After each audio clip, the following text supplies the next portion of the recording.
It's great to see you all back, still virtually, but better that than not at all. It's great. As ever, the December meeting is actually a very important meeting in terms of approvals. We've got 4 items up for approval at this meeting, and I think probably one of the first times I can remember that we've literally got every project on the agenda somewhere.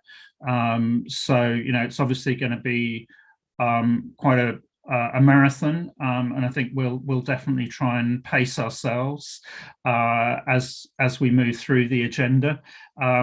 It's also good to be able to. I mean, obviously, one of the things about the December meeting is it's a bit sad because we actually say farewell to a number of board members. 4 board members finish this time round. So Adrienne, Mike, Bernard, and Mark. We hope it's au revoir rather than farewell, and obviously we've got the social, and we'll have a time to sort of spend together and to sort of celebrate what you've all achieved. But also alongside that, I know a number of the 4 incoming board members will be able to join us at points during the week, if not for the whole week. And certainly already those of you who joined early will have met Abdullah Al Maitil from Saudi Arabia, who's joining us, and I think the others will join us during the week. So this isn't the formal welcome, but it's really great to see you, and hopefully you'll get a feel for our debates and start to play in, for picking up the baton next year.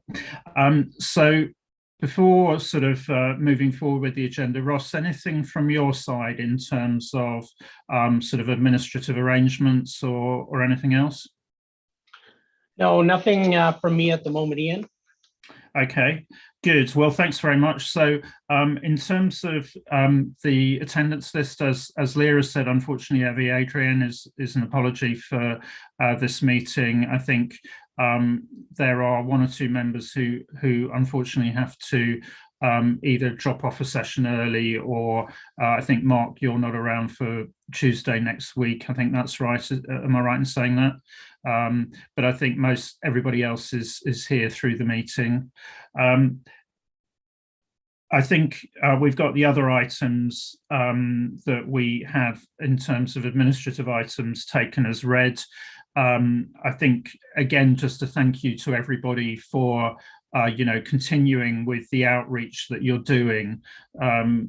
It plays both ways, I think, in terms of inability to undertake physical events, but I think certainly we do get reach through the virtual events, and I know, for example, various ones I've done, like a recent one in Brazil, that Patricia was very much involved in.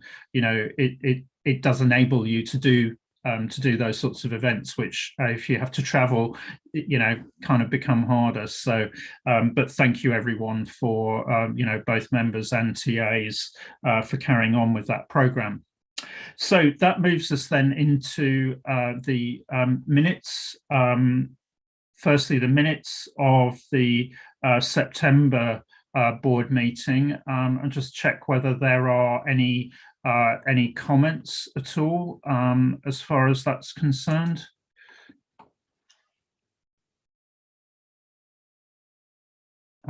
So I'm not seeing any hands raised on that. So if we can take that as approval.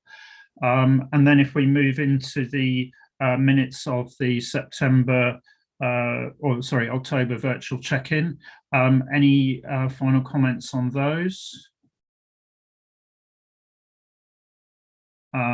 Okay, not seeing any hands raised. So if we take that as approval as well, and then Ross, that moves us into item 2, which is your Programme and Technical Director's report.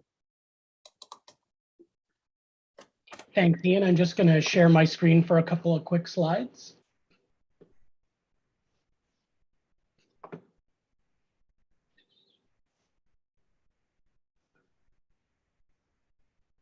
So hopefully everybody can see my screen now.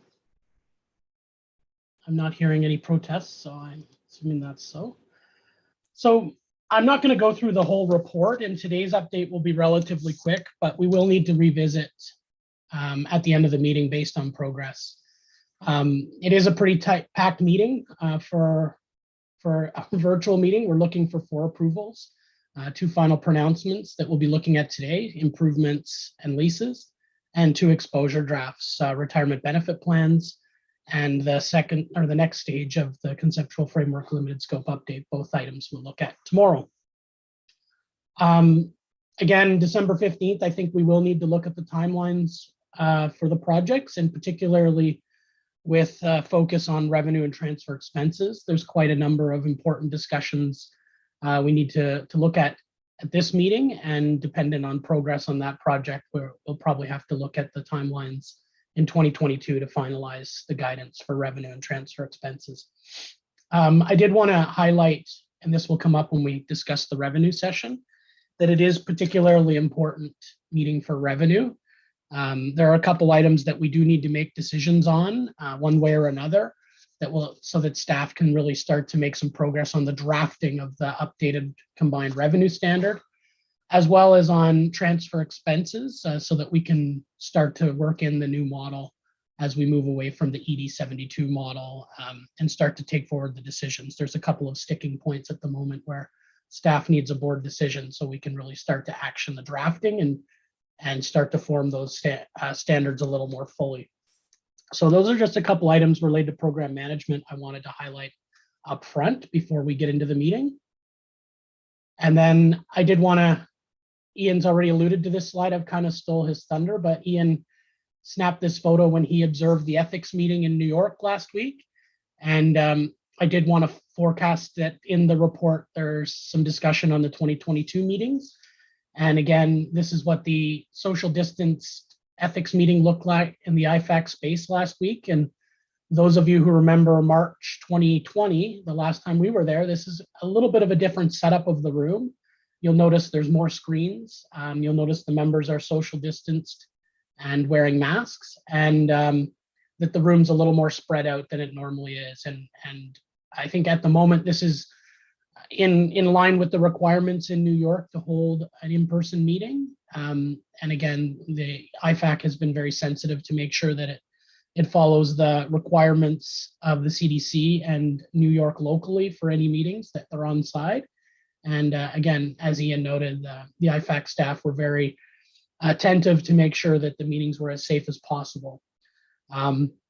Now, in relation to meetings, this is another item we'll talk about more on the final day of the meeting. And of course, in the report, I talk about factors we'll consider on whether or not March can go ahead as an in-person hybrid meeting, or whether we'll have to go virtual. And that decision will likely be made in January. But it was positive and encouraging to see a board get a critical mass of members in New York for a meeting, and to see them have a very successful meeting. Again, audits going on this week, and we've asked the staffs of both those teams to give us an update on the meeting and any things we need to consider as we start to move towards hopefully our return to in-person hybrid meetings in 2022. But I just thought this was a picture is worth 1,000 words sometimes. So just seeing a board in action in a space together, I think was quite invigorating for those boards. Hoping in 2022 we can get back to that as well. And just a couple other quick updates, and I won't spend a lot of time on this slide, but again, we will have a robust discussion on sustainability at the end of the meeting in the private session, so I'm not going to say much there. There are some updates in my report if anyone's interested, and quite a few links that I would encourage people to check out if they haven't yet. Adoption implementation, still lots of good progress here. And again, kudos to IFAC for the support in this space. The EIS digital IPSASB tool went live in Q4. If you haven't checked that out yet, I encourage you to have a look at it and play around with it. It's quite a good digitization of the standards and a big step forward from the PDFs. And just a flag that Pathways to Accrual is likely to come out in January 2022. It's now in its working prototype, and IFAC's just working through a few last minute issues and giving myself, David and Ian and a few others who were involved a chance to have a look at it. And they don't want to launch it in the busy kind of Christmas, New Year's season when people aren't really paying attention. We want to make sure it gets the full communication strategy that it deserves by rolling it out in the new year. And outreach, just to say thanks to the members who help support the outreach events in Africa, Asia, and Latin America. In particular, I'd like to thank Renee Pichard and Hervé Adrienne Metzger for helping us with our first fully French Francophone Africa event, which we couldn't have delivered without their assistance. I'd also like to thank, in particular, Camira for her help in the FOCAL event in Latin America, and a special shout out to Camira for all her help with the FOCAL network this year. It really is invigorating to hear the feedback we get when we have someone like Camira who's really communicating to that group in their language and bringing back the views from them on various topics. I think it's really helped to up the engagement, and we can see the proof of that through the continued responses we're getting from the FOCAL network. So it's really a model for other regional groups around the world. So thanks again, Camira, for that. And just a quick note that we've been through the process on the call for the third set of academic papers on a number of different topics. The academic advisory group on November 29th reviewed the abstracts and selected 5 papers that will receive research grants, and those papers will go on to develop, or those authors will go on to develop full papers for consideration at the joint event planned for September 2022 in Berlin with SAGAR. And we're hoping that some of those papers will also come and present to the board at some point in 2022, likely at the September meeting, but we'll have to look at timelines on that. That's it for the updates from my side on the Program Technical Director's report. Just stop sharing my screen and then hand it back to you, Ian. Great, thanks, Ross, and just a big thanks again for everybody who worked with the team on the roundtables, and I think particular recognition for Dave Warren for all the hard work that went into that, but it's, if you like, Dave was the focus, but a lot of other people put time and effort into making those work so well. So thanks, everyone. Okay, so with that, open up for any comments that members want to make at this stage.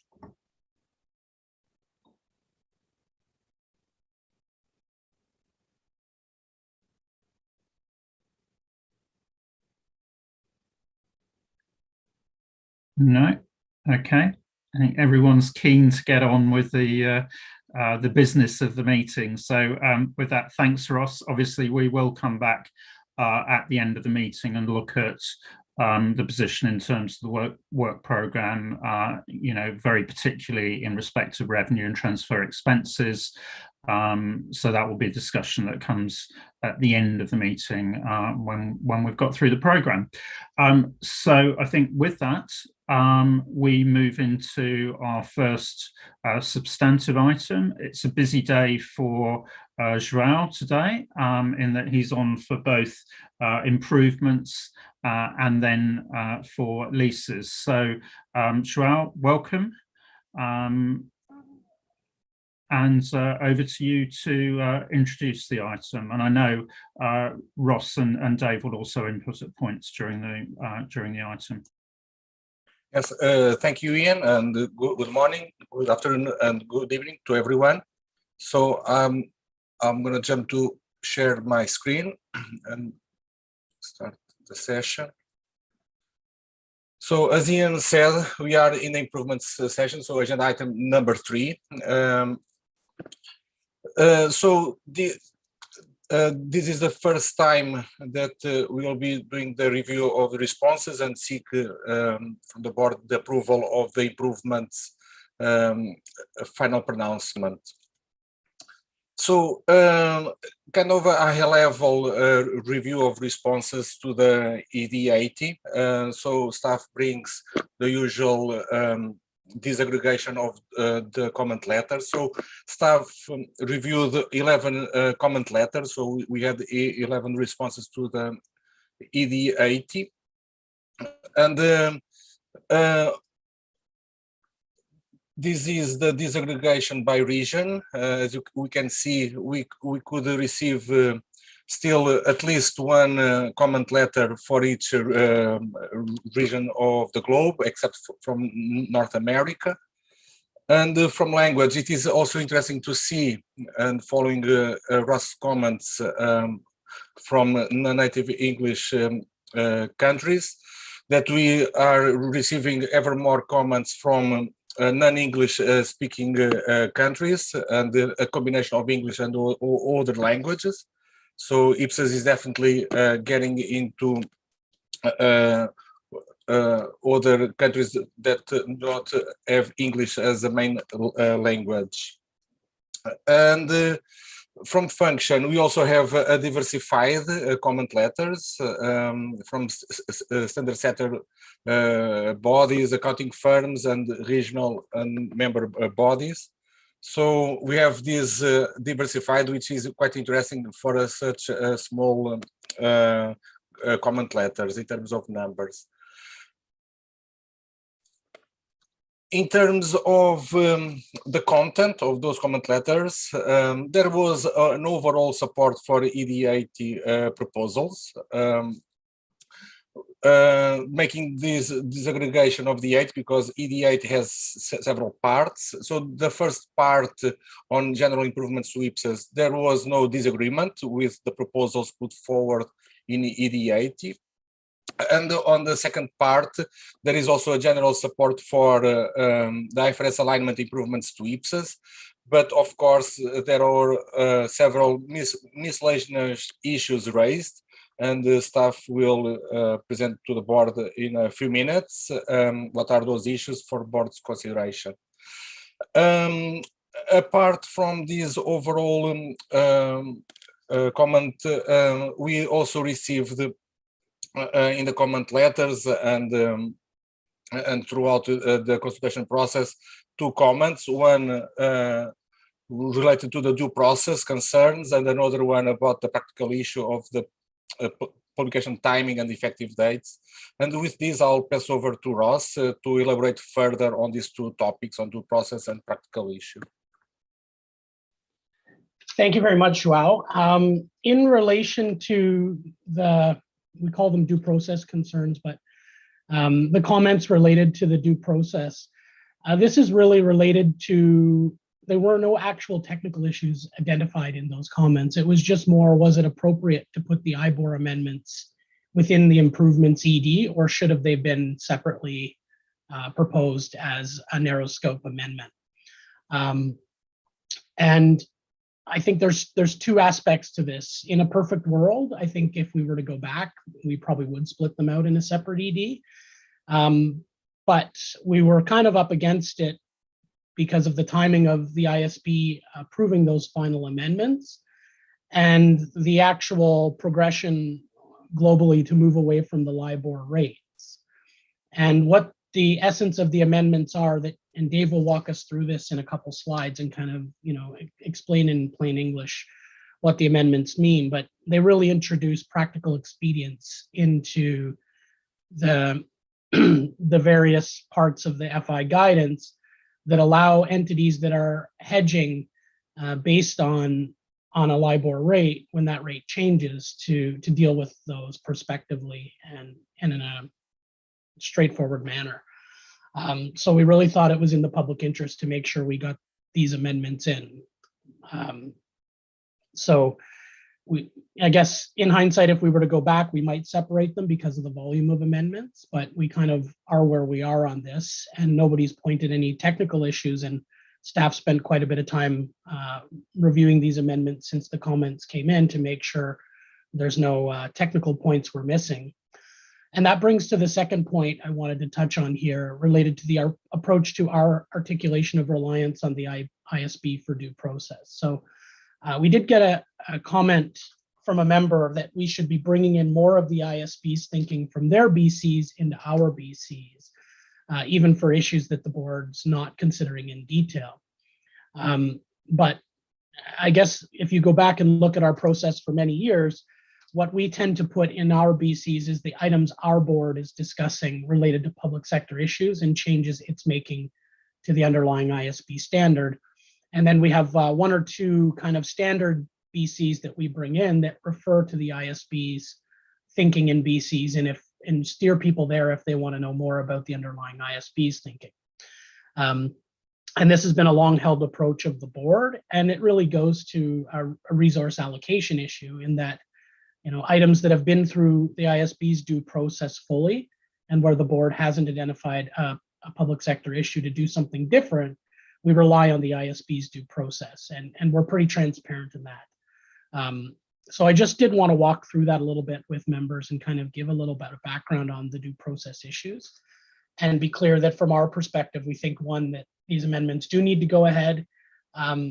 They're helpful for people using our standards, and that you know, we're following our processes as have been in place for many years. The second issue is a more straightforward one. It's a practical issue. So normally when we approve an improvements ED, we would normally approve them in September of the year, and then we would publish them soon after. And then we normally have the following year, January 1st date be the effective date. But because of the situation we're in where we're approving this in December, it does feel a little odd, and thanks to a couple members for flagging this, that we have a January 1st, 2022 date when we're actually going to publish this probably around January 15th, 2022.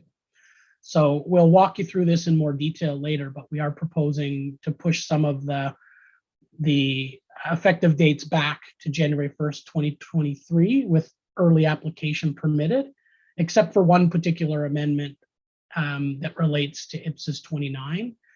And we'll explain that a little bit further down, the reasoning behind that and why that specific amendment needs to still be January 1st, 2022.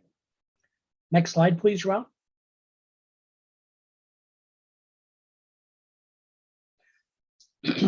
But the takeaway from all of this is that we are going to look a little bit at our improvements process in 2022.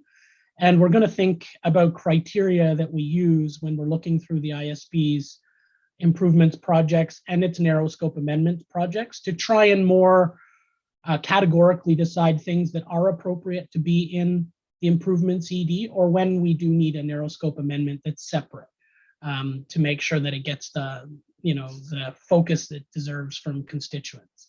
So we are committed to doing that. We also realize that it's been quite some time since the rules of the road was put into place. The rules of the road is our process for reviewing and modifying ISB documents for those who aren't aware of it. That was put out in 2008 and has been quite important in our alignment projects for many years. But again, it is quite dated and hasn't been revisited for some time.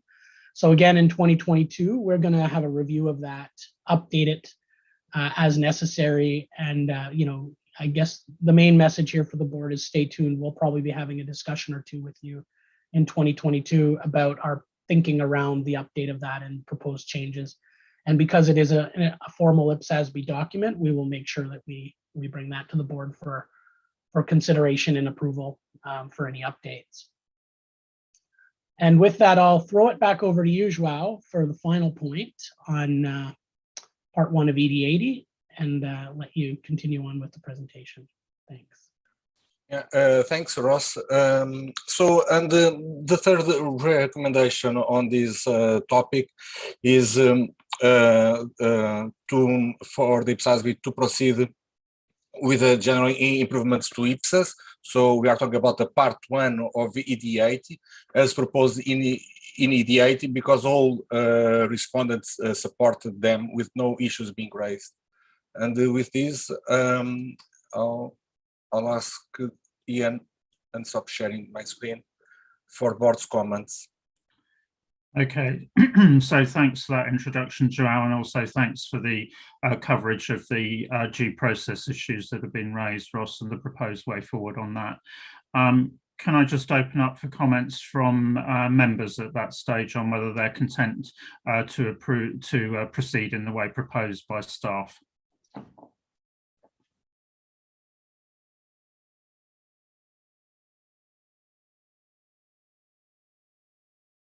Okay. Thumbs up. I think, João, with that, if we move on then into the next part of the presentation on part 2.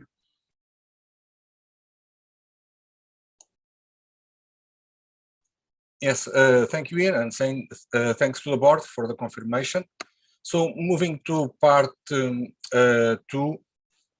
I'm going to share my screen again.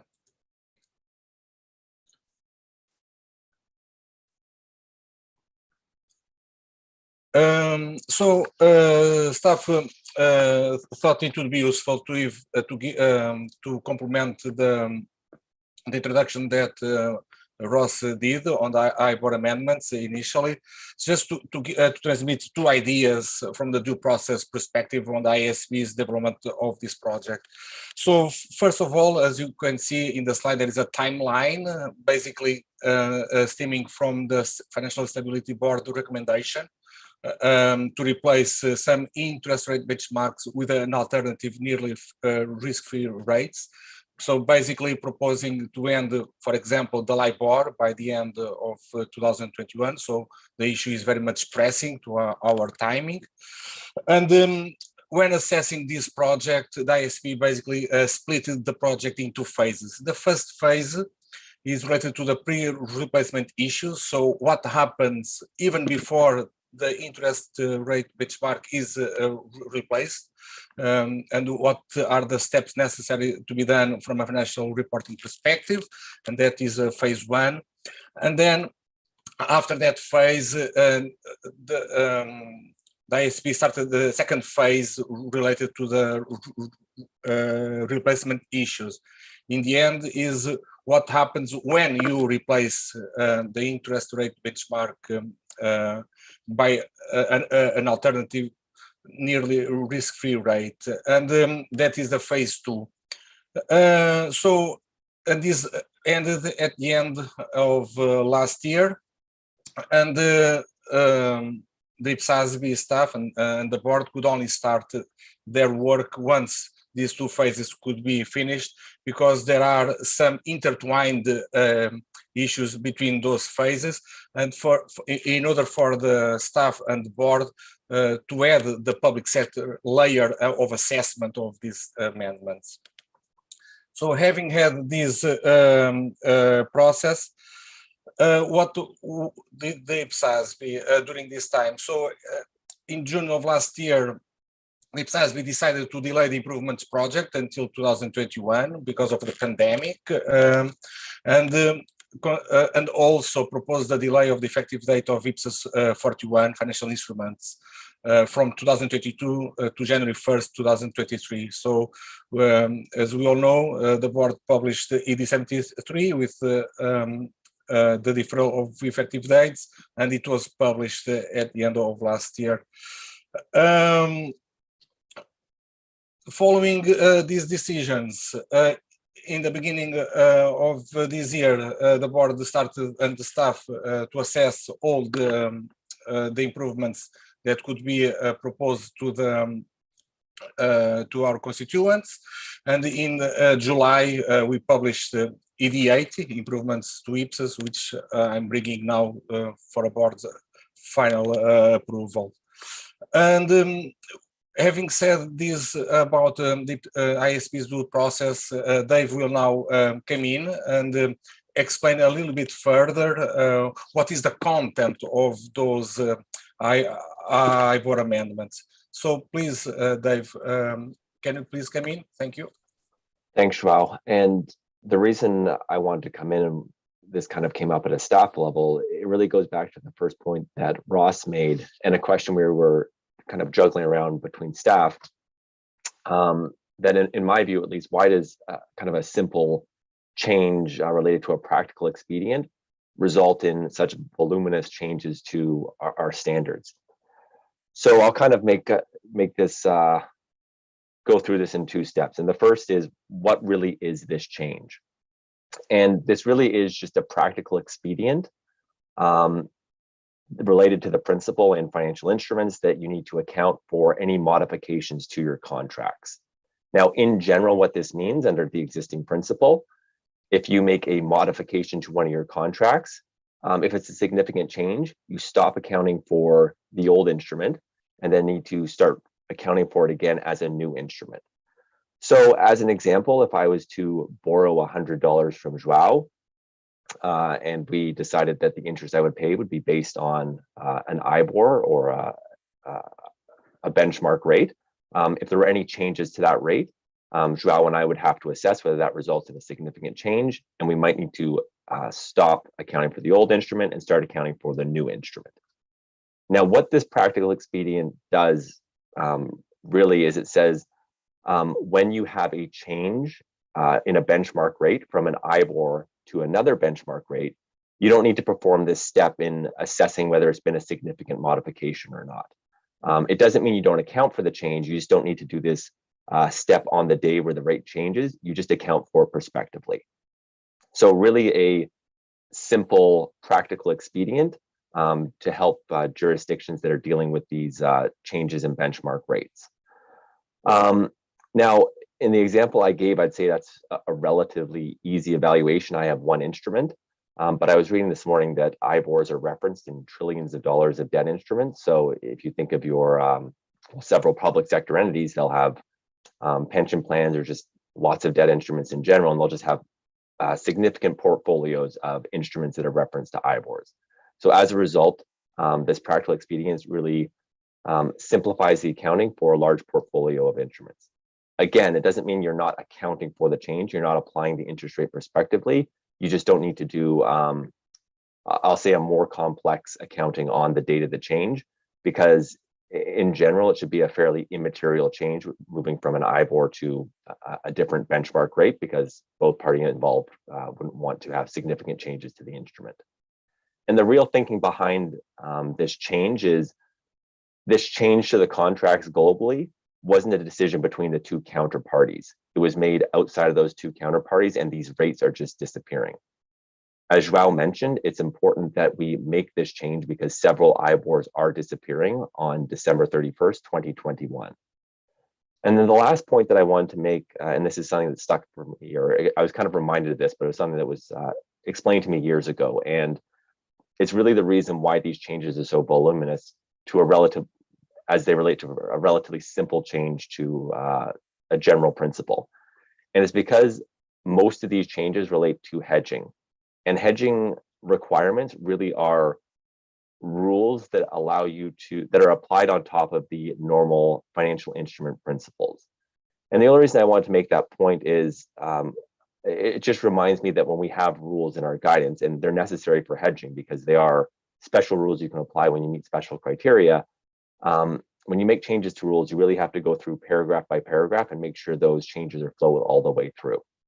So again, even though it's a relatively simple change or practical expedient to a principle, because these changes relate to hedging, it just flows through all our guidance. So Joao, I'll stop there and back to you. Thanks, Dave. What I might suggest is just, we just check that members are content at that stage, or whether there are any questions, because this reminder of what the overall context was and your very helpful explanation was a request from members that we just made sure everybody was on the same page and understood the context. So Joao, if you can stop sharing your screen, and then we can just check whether there are any questions or any points anybody wants to bring up at that point before we move into the proposed way forward, picking up on comments made on part 2.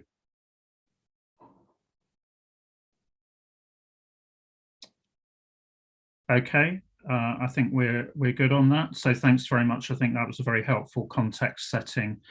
So Joao, if you want to move then into the proposals, the proposed way forward then in terms of part 2 amendments.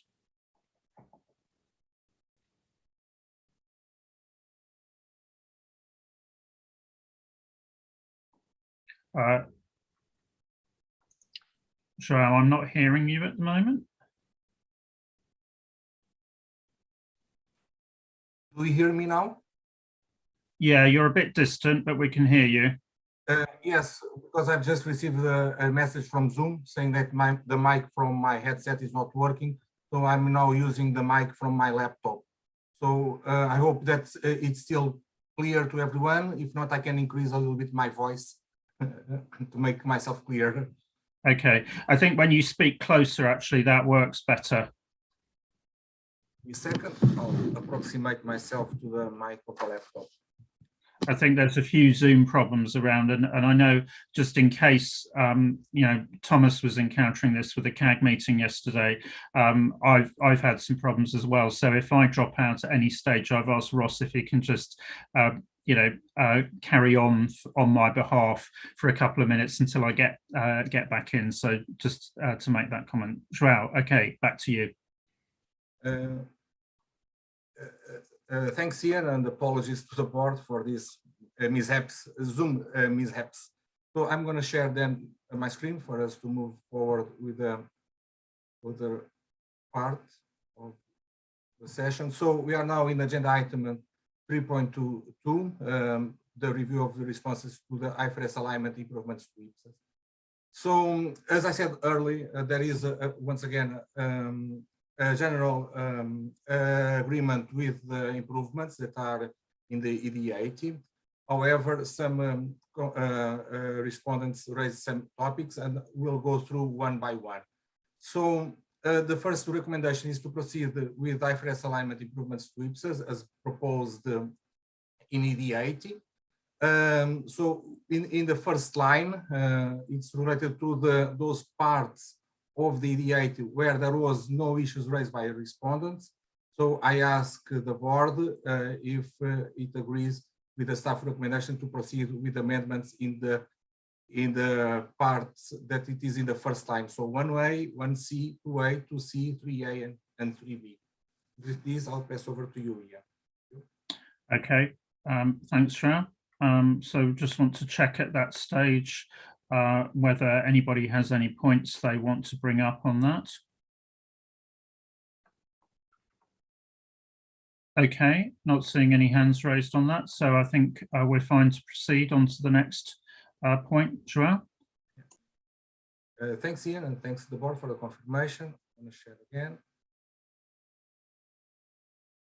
So the second line, it's related to issue A, as it is identified in the papers and even in the appendix where the staff details the analysis. And it is related to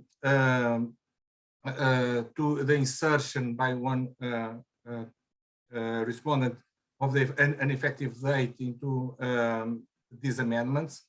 So staff analyzed this suggestion and concluded that there is no need to add an effective date consistent with what ISB did, because IPSASB 29 is already linked to the application of IPSASB 41. So the scope of IPSASB 29 has already the wording necessary to make this standard working with IPSASB 41. And I ask the board if it agrees with the staff recommendation. And with this, I'll pass over to you, Ian. Thanks, Joao. So any comments from board members on that proposed way forward?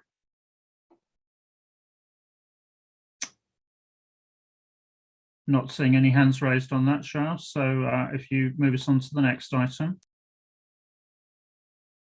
Yes, thank you, Ian, and thanks the board for the confirmation. Sure. So the third line of the table, it's related to one comment raised by one respondent. It is issue C in the papers related to part B, 4B of ED80. So the issues that were raised by the respondent, as he acknowledged, are not public sector specific, but there are some issues that they are identified. So staff also analyzed and concluded that given this is an IFRS alignment improvements to IPSASB, we did not identify any public sector specific issue related to those issues that it was raised. And given that there are no public sector specific issues identified by staff, I asked the board if it agrees with us, staff's recommendation to proceed with these improvements. So once again, 4B, issue C. Thank you. Okay, any comments on the staff proposal on 4B? Yes, Lindy. Thank you very much. And I guess you'll say I might be conflicted here. But I did question whether or not this is a public sector issue. And perhaps I think then it should be clear if we do the rules of the road amendments or have some guidance that will help us make that determination of when something is public sector specific or not, so that we are consistent, because this seems to be a practical thing that was suggested for improvement. The other question I have to staff is whether we think we should make this improvement now, and do we think that there could be any issues that need to be considered with this improvement in the transfer expenses project and the changes proposed to IPSAS 19? If not, then I guess it's fine, but I just wondered if there would be consequential implications on that project and the changes proposed there. Thanks. Okay, thanks, Lindy. I'll take Scott's point as well before going back to staff. Yeah, thank you, Ian. I want to support Lindy's first comment about public sector. I actually did pause on this because I think there is an operational difference here in how public sector entities operate. They don't really focus on direct cost. And so I actually, there's an operational difference. I'm not proposing to do anything different, but I just, again, back to Lindy's comment, I think we ought to be clear about what we mean by public sector specific, because I did pause. I couldn't come up with a better answer, so I'm moving on. But I think public sector entities would say, well, this is not something we normally do. So it is something that's different. So just want to support Lindy's comment. Okay, so thanks for that. I mean, just a comment before I perhaps pass over to Ross on this one. I mean, I think, you know, as you see when we operate rules of the road, it's not a bright line precisely what is public and what's private sector, or indeed what might be non-profit sector, because you have different structures in different jurisdictions and, you know, different functions performed by different types of bodies. So actually what that leads you to is actually quite often in our work, there's a grey area. And I think that's also true in terms of the way the rules of the road operates, because what might be for somebody a relatively clear alignment issue with IFRS, actually somebody else will look at it from a public sector issue. And as you pointed out, for example, Scott, say, well, you know, I can see examples where this is different. And so I think it's managing in that grey, if you like, to try and work a way forward. Ross, I don't know whether you've got anything else you want to add on that before I pass back to Joao. Just a couple of points, I think, Ian. The first one is, I think very much the review of the rules of the road will be around what is public sector and what is not. And I think, again, as you said, Ian, it's a gray area. I don't think we're going to be able to have bright lines that steer people towards what is public sector or not, but I think we'll have some more robust criteria to help staff and board make decisions on when you depart or not. But to make it as simple as possible, what we look to in improvements is, do we actually have the underlying original text from ISB in our standard that they've amended? And if we do, and we can't identify a bona fide public sector reason not to pick up the change, then we tend to bring it across, because the board's reviewed the original text that the ISB is now changing, and that was sufficient. So, I mean, operationally, that's kind of our process. And we do think through the things of whether we think there's a bona fide public sector reason or not. But, you know, I take the point, and I think it's a clear point. You can almost always make an argument for something public sector, but whether the accounting needs to be different or not is, I think, where we need to focus. Is there something that this is causing a problem with? Do we need to amend it? And when we reviewed these amendments, we didn't think it was introducing any problems or, any real public sector reasons that we would not continue to follow the ISB on this. Again, we will update the rules of the road for this, and we'll think about that more. But I guess it's over to the board to decide if they're comfortable or not with it. So João, certainly if you look at the rules of the road, there's a list of factors, but it's not exhaustive. It's examples of things that might be a reason for a public sector difference. And I think we will always end up with that. João, perhaps I can go back to you just to pick up on the specific points that Lindy raised. Yes, thank you, Ian, and thanks, Lynn, for the question. So, once again, from a technical perspective, also staff did not identify any issue that precluded the insertion of these amendments into our literature. But it's a very good point that Linda raises about the relationship with transfer expenses. And now, given where this project is going, staff will, myself will engage with the staff lead of the transfer expenses, and we'll discuss if and when there will be a need for any consideration of implications from this amendment into that project. And I think we are now in a very good position because of the current stage of the development of that project. And so please stay tuned as staff will bring its assessment for board's consideration at some point in that project. Thank you. Thanks, João. Perhaps just back to you, Lindy. Does that help? Yeah, so that's fine. I think it's fine. Thanks. Yeah. Okay. So I think there's an instruction to staff there to pick up that potential linkage. Clearly, I think this does really underline that we do need to go back to rules of the road and just have a look at that again, and also the linkages into annual improvements and how we approach that. So I think that's helpful. So I'm not seeing any other hands raised. So I think in terms of the specific recommendation, we're fine with that, subject to that instruction from Lindy. So if we go to the final point in the table, João. Thanks, Ian, and thanks to the board for the confirmation also. I'm going to share my screen again. So the last recommendation related to proceed with improvements that were proposed in ED8, it's 4C, the last line of the table, issue D for the appendix in the issues papers. So once again, staff did analyze the issues that were raised, but as the respondent also said, although they were not public sector specific issues, they thought there would be other issues for us to consider.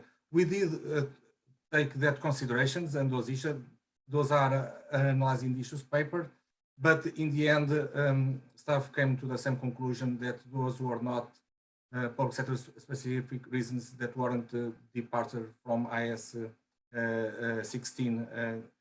So, and with this, I'll ask again the board if it agrees with the staff recommendation. Thank you. Thanks, João. So just want to take any comments from members. So if you can stop sharing the slide, João. Okay.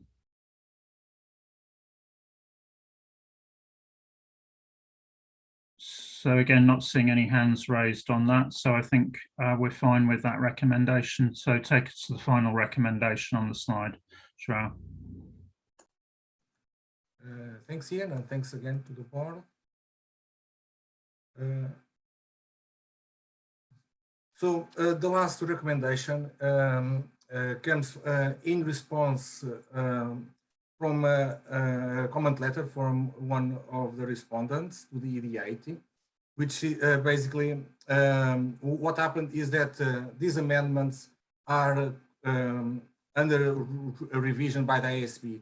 and they started this revision after the board approved the EED 80. So this was something came after the fact.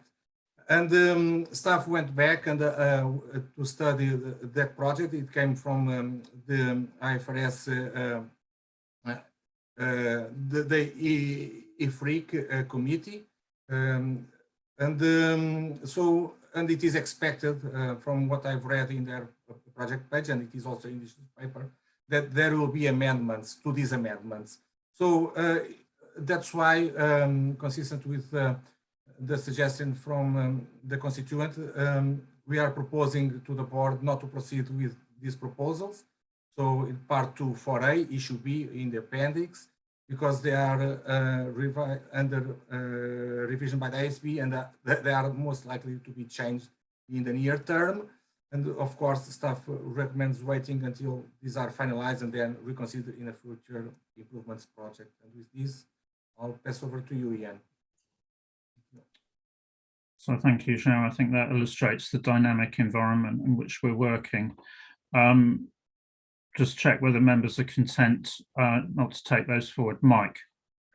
Yeah, thanks, Chair. Thanks, João. So I support what João said, João. I just wonder though whether we don't need some sort of comms to, when we issue the standard or the improvement standard, make it clear that we haven't dealt with that one item.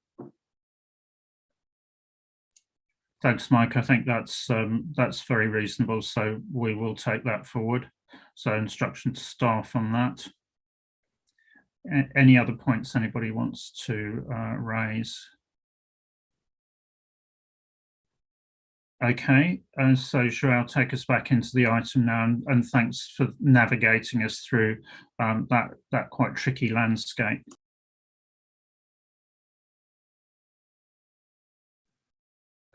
Thank you, Ian, and thanks to the board once again for the confirmation. Share my screen. So, and with this leads to the last step of this agenda item, which is the approval of improvements. So staff has put in this slide the several steps that are also in the issues papers. So I'll guide the board, and with help of Ian and Ross, because each and everyone will have a role in the approval together with the board. So the first step was that staff presented the revised content of the exposed international standard to the IPSASB. So, and that is in the agenda item 3.3.2 in marked up compared to the ED 80 that it was published. The second step, the IPSASB Program and Technical Director advised the IPSASB on whether the process has been followed. So in this case, I'll pass the floor to Ross as the Program and Technical Director, because it needs to make this assertion. And with this, I'll stop sharing the screen. And as stated in the paper, I assert that due process has been effectively followed in developing this final standard for approval. Thank you, Ross. And just to emphasize, we're following the steps that are in our written down due process that we need to go through. So I just want to check whether there are any comments to that point from members.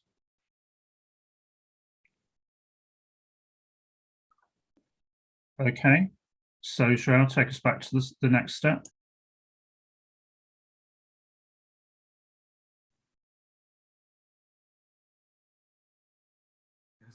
Thank you, Ian. So the third step, the IPSASB confirms whether or not it is satisfied that the due process has been followed effectively. So the IPSASB chair asks the IPSASB confirmation on due process. Thank you, João. We're happy to give that confirmation. Anybody disagree with that?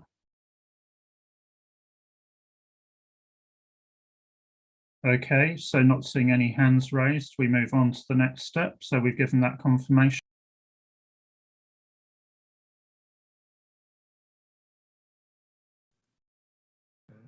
Thanks, Ian, and thanks also the board. So the Fourth step is the IPSASB votes on the approval of a final international pronouncement, improvements to IPSAS 2021, according with its terms of reference. And with this, I'll pass the floor to Ross and Ian. Okay, thanks, Joe. So Ross, take us through the voting process. Thanks. I'm just going to put a quick slide up again to remind everybody of how we're going to vote, because it's a little more complicated in the virtual environment. We're going to have a couple votes over the next couple days, so bear with me. So here's the voting instructions on screen. So we're going to go through it step by step. So first, I'm going to ask those who vote to approve to raise their hand. Then I'll count the votes and I'll ask everyone to take their hands down. Then I'll ask if you vote not to approve to raise your hand. If anybody's that, I'll record that. And then finally, if there are any abstentions, will be the third one. So I'm going to take the slide down while we're doing the vote, just so it's easier to see all the hands and keep count. But this is the process we'll continue to follow over the next couple days as we get to votes to make sure we get an accurate vote count. So with that, I'd like to ask those voting to approve improvements to IPSAS 2021 to please raise your hands.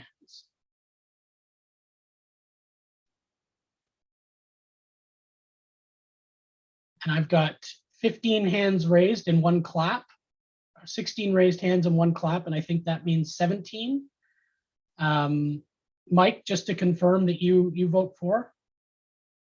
Yes, okay. So that's 17 for, and we've got one absent, which is Hervé Adrienne. But just for completion purposes, if anyone votes against, I'm going to give you a second. Everyone take your hands down. If anyone votes against, please raise your hand. None? Oh, Adrienne, you wanted to raise your hand. Are you voting against?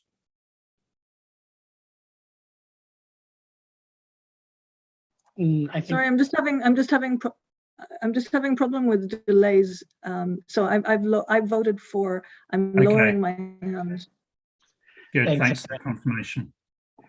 And I think there are no abstentions because we've got 18 recorded votes, 17 for, 1 absent. So improvements is now approved. We can move to the next. Okay, thanks everyone. So move us on then, Zhao, to the remaining steps in the process.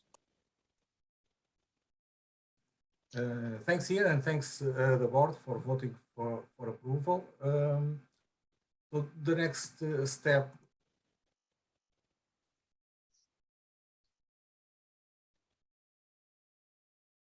So the IPSASB considers where there has been a substantial change to the exposed document such that a vote on re-exposure is necessary.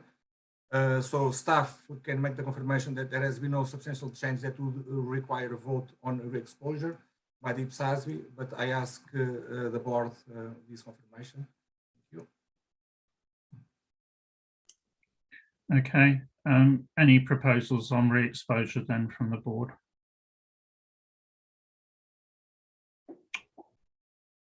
No, okay, so we're happy with that step and confirm we're ready to move forward. Thank you for the confirmation.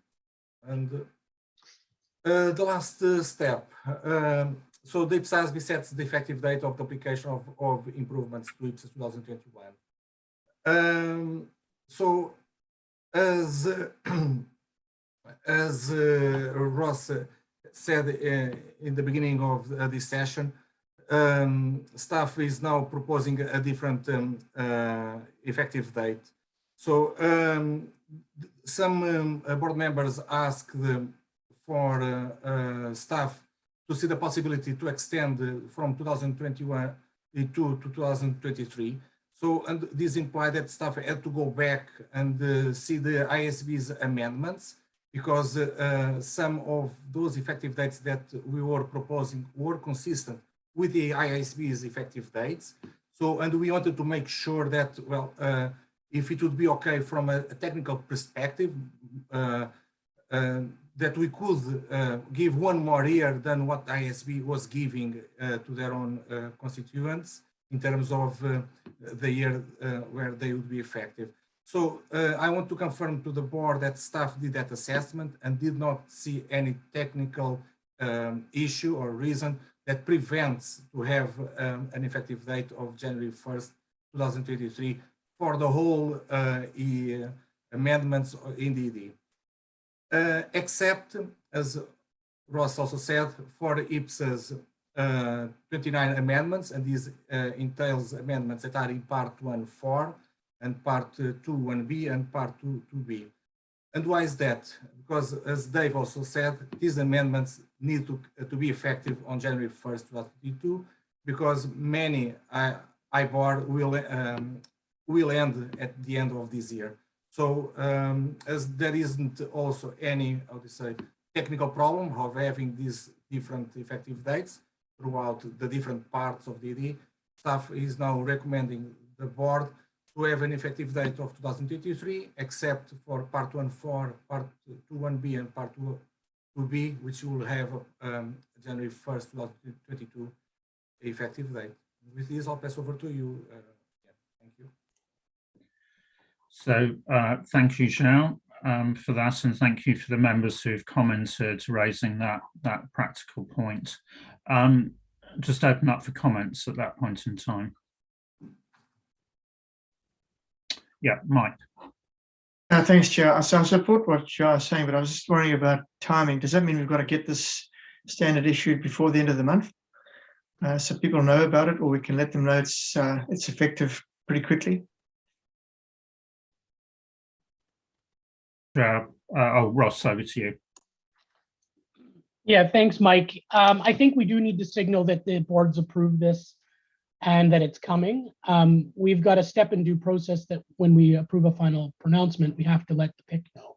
We have to send them documents and we have to let them do their part. So it's unlikely we can get this out before December 31st, but we can message that it's been approved and it's coming so people can look at it. And we'll move as quickly as we can through the PIC process, but it's unlikely we'd have their approval before the beginning of January.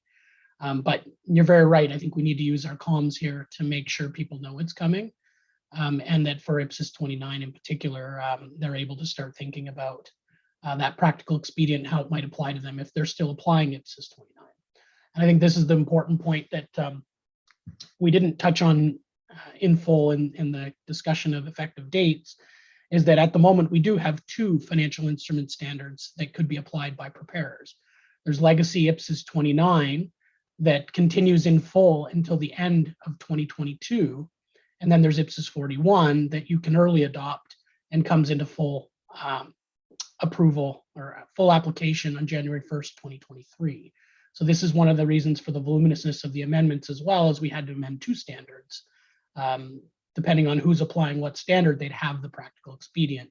Because IPSAS 29 and large portions of it disappear at the end of 2022, it doesn't make a lot of sense to delay the effective date of that standard, because large portions of it will only apply for one more year. So that's why we've taken a different approach there. Thanks, Ross, for that explanation. So yes, clear staff instruction that we need to communicate that, and I think that's certainly, you know, for example, in the e-news, it's also on social media as well, so that we can get that message out there. So thanks for that. Any other points on effective dates?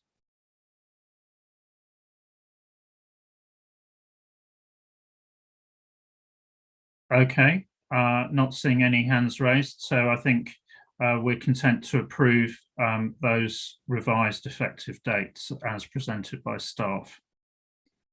Okay, so João, with that, I think we're through improvements. Yes, thank you, and thanks to the board for the decisions. So give me just a second, bear with me while I'll pull Lisa's slides. Okay, so what I was actually going to suggest was, although it's perhaps a little earlier than normal, I would suggest that we take a break for 10 minutes at this point in time before we start the leases session. So if we can break now until 1:15 for everybody to get a drink and something to eat, and then we'll resume at that point in time with leases. And as ever, David, if you can keep time on that for us, please.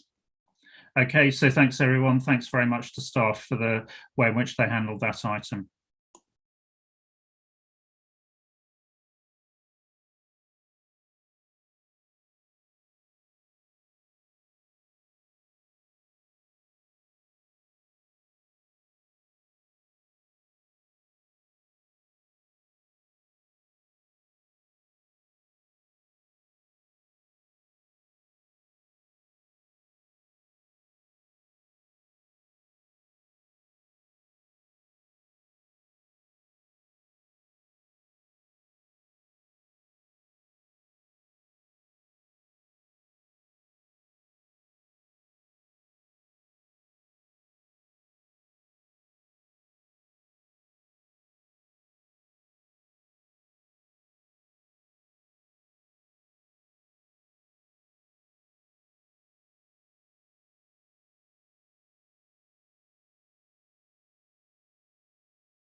Hello, 1, 2, 3. I can hear you, Joao. Okay. Yeah, thanks for confirming, Ross. I was now testing to see if my mic from my headset is working. Yeah, that sounds like your mic. That's a lot better than before. Yeah. Excellent. See you in another 7-8 minutes. Yeah, thank you. See you there.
1 minute.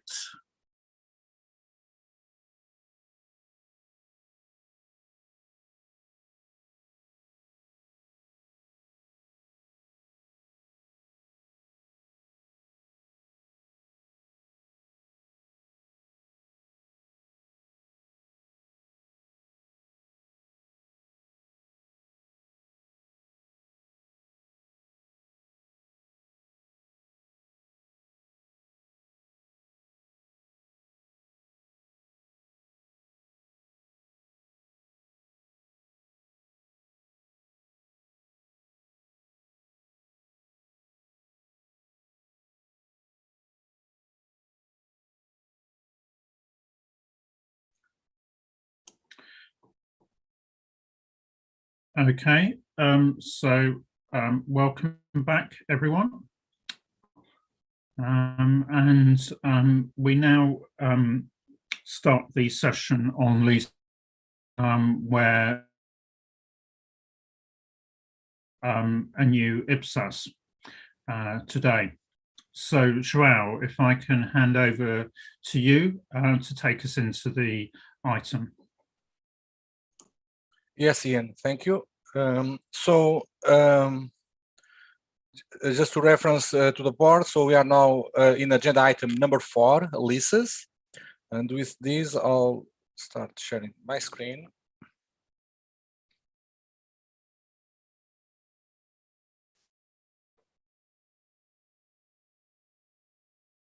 And before entering into the item itself, I'd like to ask if Lynn, as the task force chair, wants to step in and make some comments on the development of the project so far before going into the details. Thanks, João. I'm sure I've not got much to add to what João was going to say in his presentation, but I guess a couple of observations. Obviously, the leases project has been a long project for IPSASB, so we, I guess, are at a bit of a historic moment in terms of presenting an exposure draft for approval today. I'm sure that in the discussion we will touch on concession releases, and you can quite clearly see from the papers that that is a key important part in our phase 2 work where there are public sector specific issues. And linked to that, the exposure draft that we've put forward for approval today, we've been very careful and diligent in how we've defined a lease contract, and so we haven't taken a wide definition when it comes to that. And we have also, you'll see from the papers, gone for a long implementation date, which gives us plenty of time to get through phase 2 prior to implementation in practice. So I think that that's important to bear in mind when we're thinking about what we're approving today, and also the timescales associated with phase 2 of the project, and what we expect to be final guidance being an entire suite of literature before implementation date. But a keenness to give a long implementation date, as we've suggested in the papers, in line with what the private sector got. But I'm not going to say any more than that at this stage. João, over to you to take us through the papers, please. Yes, thank you, Lynn, for those initial remarks. So I'm going to share my screen and try to see if I'm sharing the right screen. Is everyone seeing the right screen with a full slide? Just to double check that. Yes, João. Good, João. Yes, thank you. These small tricks, we always do the same thing, but somehow tech gives us some different answers sometimes. So I thought it would be useful to provide this brief history of the LISUS project. I'm not going to enter into the much details of the past, but more of where we are now. But to highlight that we have been on this project since June 2016, and we are now what the board labeled as phase 1 of this project, which is in the light gray area that I'm shading. So we are looking to finalize this phase 1, and of course we are also starting at this meeting a second phase, the phase 2 of the LISUS project, which is related to the review of responses of the request for information that it was issued at the same time of ED 75. So at this meeting we have two phases of this project blending, but give the board assurance on the next steps for this meeting and the project going forward. Ian, I don't know if you want to say anything before moving into the agenda items in detail, or not? I think the only thing I would just like to pause and say, obviously, Lynn, thank you very much for the work that you've done as the the new task force chair as we move forward on this. But I would like to record my thanks to the entire LISUS task force on the earlier phases. A lot of work went into the review and analysis of the responses to ED 64, and that really was a very significant process that we had to undertake. It involved not only the previous members of the task force, but we also drew on expertise from elsewhere, Eurostat, commercial experience, UK Treasury experience in implementing IFRS 16. So we had a lot of support on that, and overseeing that, of course, was Mike Blake, my then deputy chair, and Mike willingly stepped up to the plate when I asked him to take this on.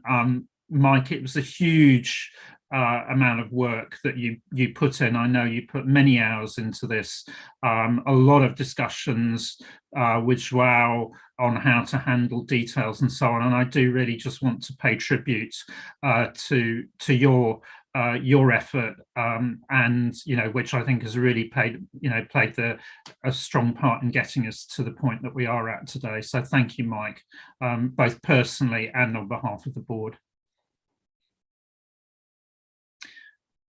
So that was really, I just wanted to record all the effort. And of course, Joao's been with us all the way through. So, without jinxing this, Joao, just to recognize your input so far. So with that, move us on then into the discussion. Thank you, Ian, and also a big thank you from staff to Mike as the previous task force chair. Definitely, if it wasn't with your help helping lead this project, we wouldn't be at this meeting seeking the approval of this standard. So big thank you from staff, Mike, and from me personally.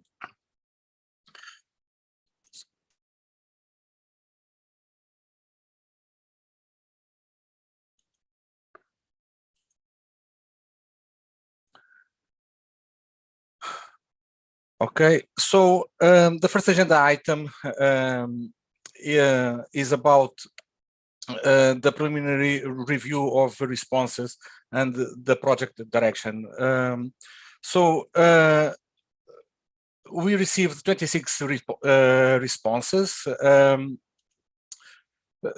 So very diversified in terms of the region, as we can see, is almost equally distributed, and also in terms of language, almost a perfectly even pie in terms of being English speaking countries or non-English speaking countries, and of course in terms of function a very diversified, but with a prevalence of member and regional bodies trying to contribute to this first time request for information that the IPSASB is issuing. On overall, I must say that I had quite a difficulty, not in reading the responses, but trying to make an overall sense of responses to be analyzed for a standard setting. So I've identified these 4 characteristics, taking the responses as a whole. So we have very heterogeneity of responses. This means that we have a more lengthy type of responses, more shortened with the explanations put forward. We also have a very high complex type of responses that we received. In some cases, the transactions that were identified, it will take time for staff to get the grips of what it is at stake and what are the steps forward in terms of standard setting. Building on these 2 characteristics, we found, of course, a very granular type of responses. This is not surprising, I should say, because this is definitely the type of response that we might expect, because we are asking for our constituents for fact patterns. So it is natural that we would receive that. So this is basically a confirmation of what we would be expecting, but adds another layer of complexity in analyzing such granularity of responses. And on top of this, because we are receiving from responses throughout the world, we are receiving different degrees of explanation of those fact patterns. Sometimes it's a very synthesized explanation, sometimes it's a more lengthy explanation, and it will give a difficulty for staff to assess and in the future the task force whether there is any information missing, whether the information is properly explained that for us standard setters can action on. So all this to say that all this taken together will significantly increase the challenge of analyzing the responses to identify common themes. So this is once again not surprising. It's a confirmation of the philosophy of a request for information, but kind of a heads up to the board. And with this, I'd like to stop my presentation and seek from comments from the board and from the chair on this preliminary review of responses. Thank you. So thank you for that overview, João. I mean, I think it's interesting, actually, you know, when you compare this process, you're still sharing at the moment, João, you know, with the process that we went through on financial instruments, where we separated out the review of public sector specific financial instruments. And it took us quite a long while to walk through that process.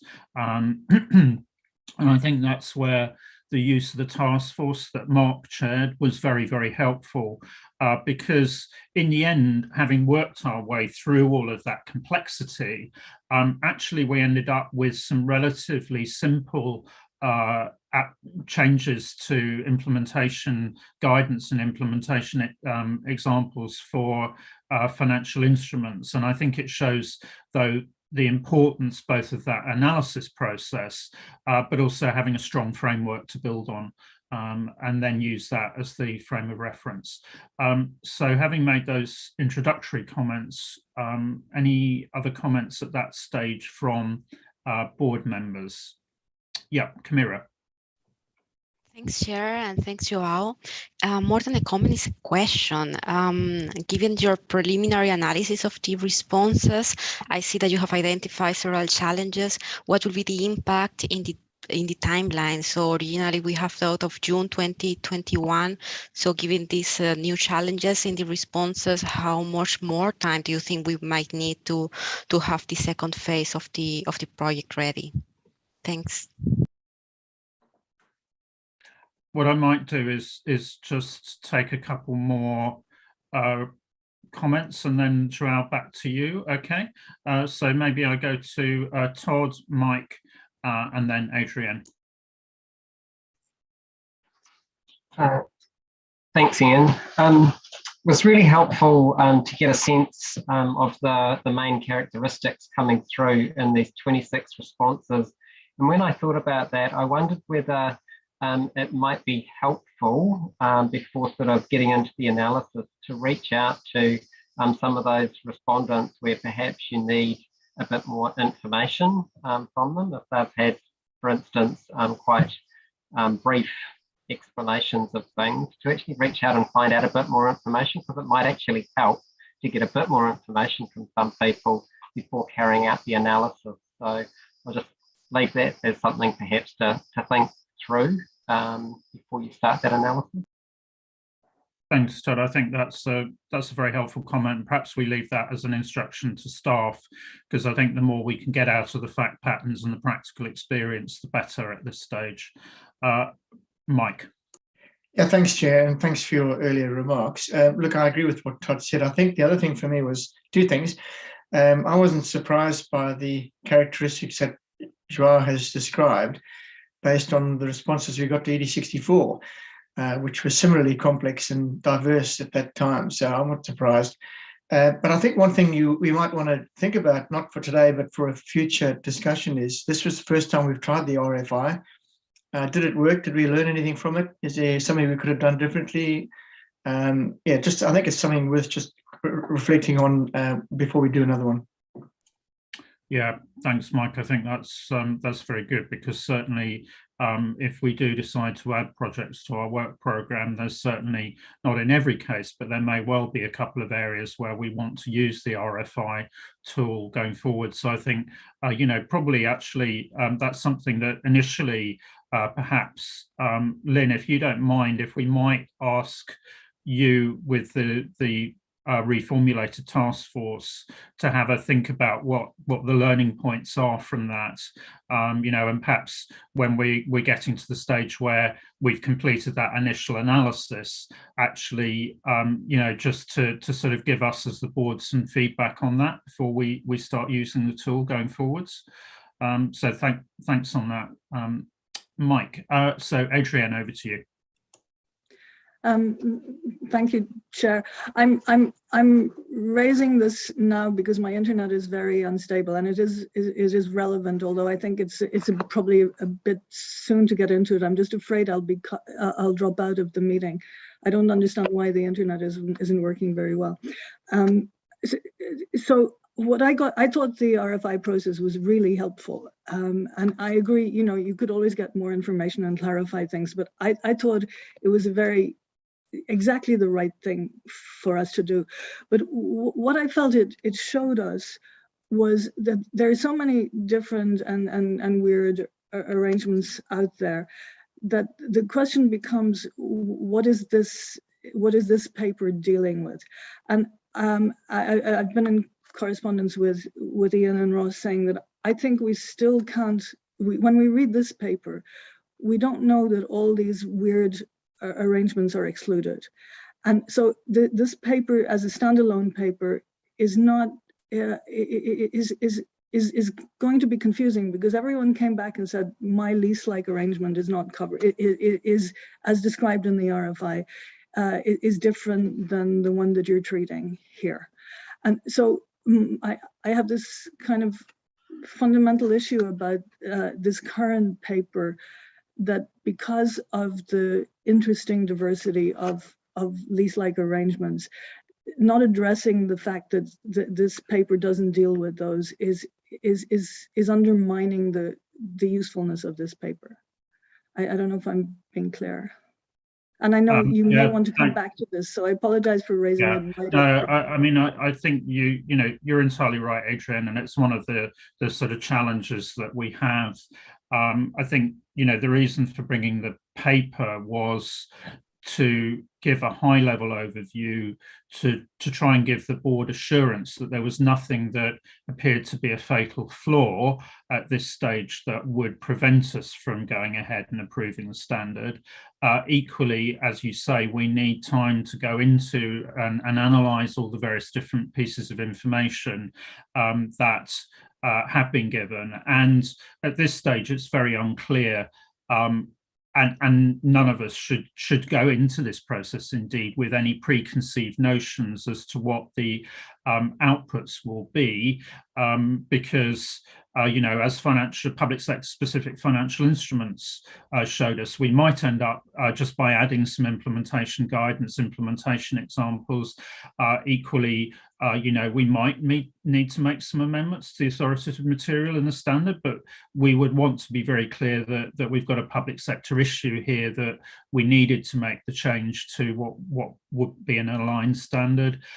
Equally, it might be that we want to provide guidance elsewhere. They may not be leases at all, and we may need to provide guidance elsewhere. So I think we need to have that open mind at the moment. And, I think, very much we need to make sure that in our communications at a glance and so on, that people are aware that this work is going on, that we're actively following these issues up,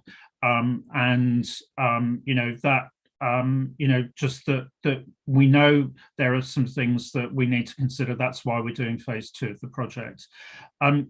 Ross, I don't know if there's anything else you want to add at this point in time, and then I'll just sort of ask maybe Lynn if there's anything else you want to add before I go back to you, Adrienne, if that's okay.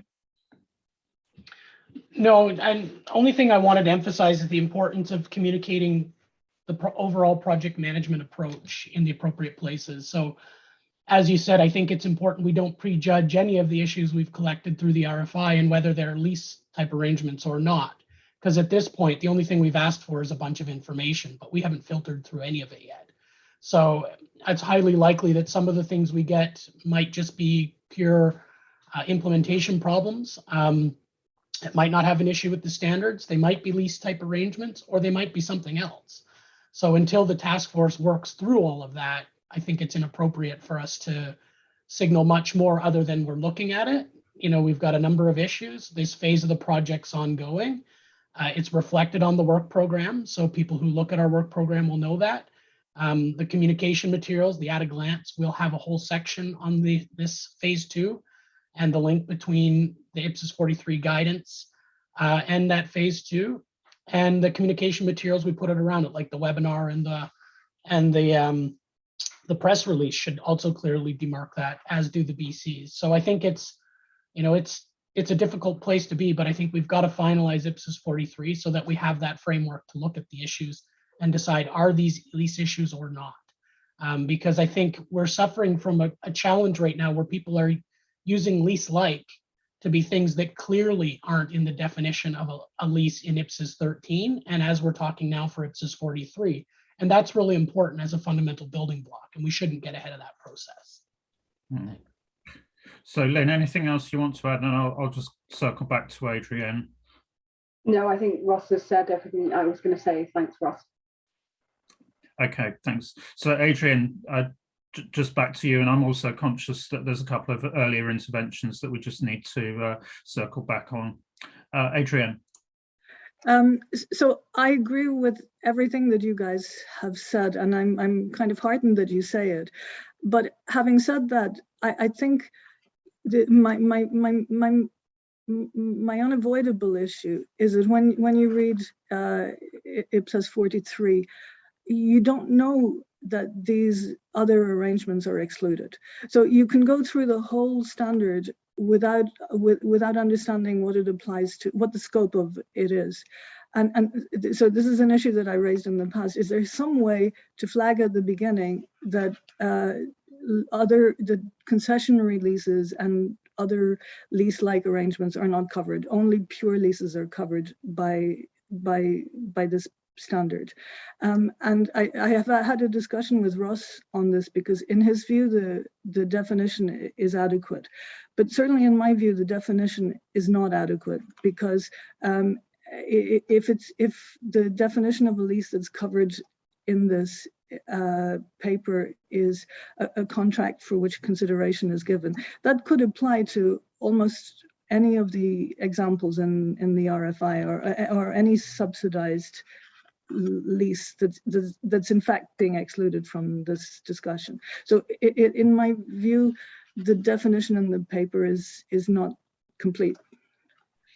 So, I mean, Adrian, I think, we acknowledge the multiplicity of arrangements that there are out there. And I think what we're trying to do is give ourselves the right tool for analysing them. And that's why we've gone for an aligned standard. That's why we've kept with an aligned definition of a lease. So it is exactly as in the private sector. And then we will need to go forward and analyse where we go with the other arrangements that people may present, and some of them may be leases, some may not. I think people do need to read our standards, and the scope paragraph is really important for that. We know it's important, for example, in transfer expenses and so on. Now, I think we can do quite a lot in terms of communication, but fundamentally people need to read the guidance.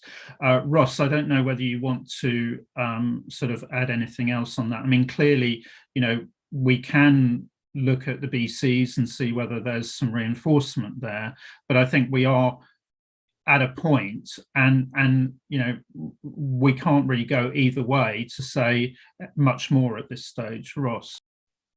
Yeah, I think we are where we are. The board has agreed to align that definition, and they have agreed that we're not going to give an explicit scope out for concessionary leases.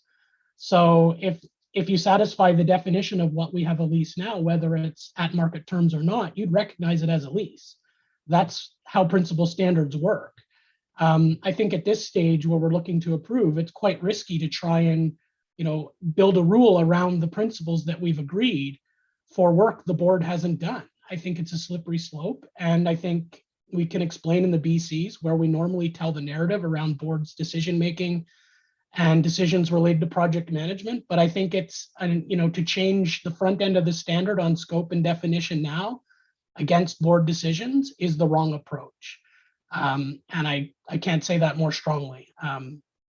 I take the concerns of Adrienne, but we have ways to deal with those without trying to bolt on guidance that doesn't sync with the decisions the board's already made on the principles. So I fundamentally get you might disagree, Adrienne, but I think from the staff perspective, we've been quite clear on this. Our approach has been in place for many years, and I think it's important that we stick to it. So that's the staff angle on this. Thanks. Okay, thanks, Ross. So Adrienne, final comments on this, and then I'm going to move us on. Okay. Oh, thanks for coming back to me. I know Patricia has a comment as well. So I'm not asking for more guidance. I thought this was a really good solution to separate the project into two parts. My issue is that in this standard, in my view, the scope does not clearly define what's covered by the standard and what's not. And I'd like that to be addressed, please. Okay, so Adrienne, I think, at this stage, as Ross has explained, the board did agree that this was an alignment project. Therefore, we are aligned with the ISB in terms of scope and definitions and so on. So I don't think there's anywhere that we can go on that at this point in time. We do recognise the communication issue, and we can certainly emphasise that in the at a glance. We can have a look and see if there's anywhere that we can strengthen the basis for conclusions in terms of, and as Lindy has just pointed out, I noticed on the chat that BC 46 explains that. We can maybe see whether we can pull anything up slightly earlier in the basis for conclusions, just to underline that point without people having to read through to BC 46.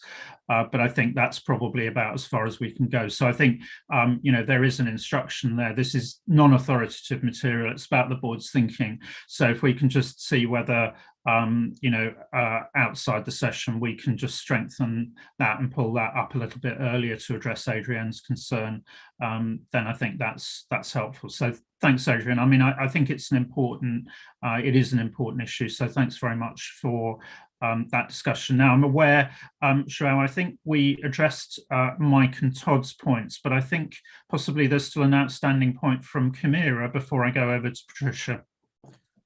Yes. In short, staff will address your question about the impact on the project timeline in just a few minutes in this presentation. So I don't want to anticipate my answer ahead of the timing. Thank you. Okay.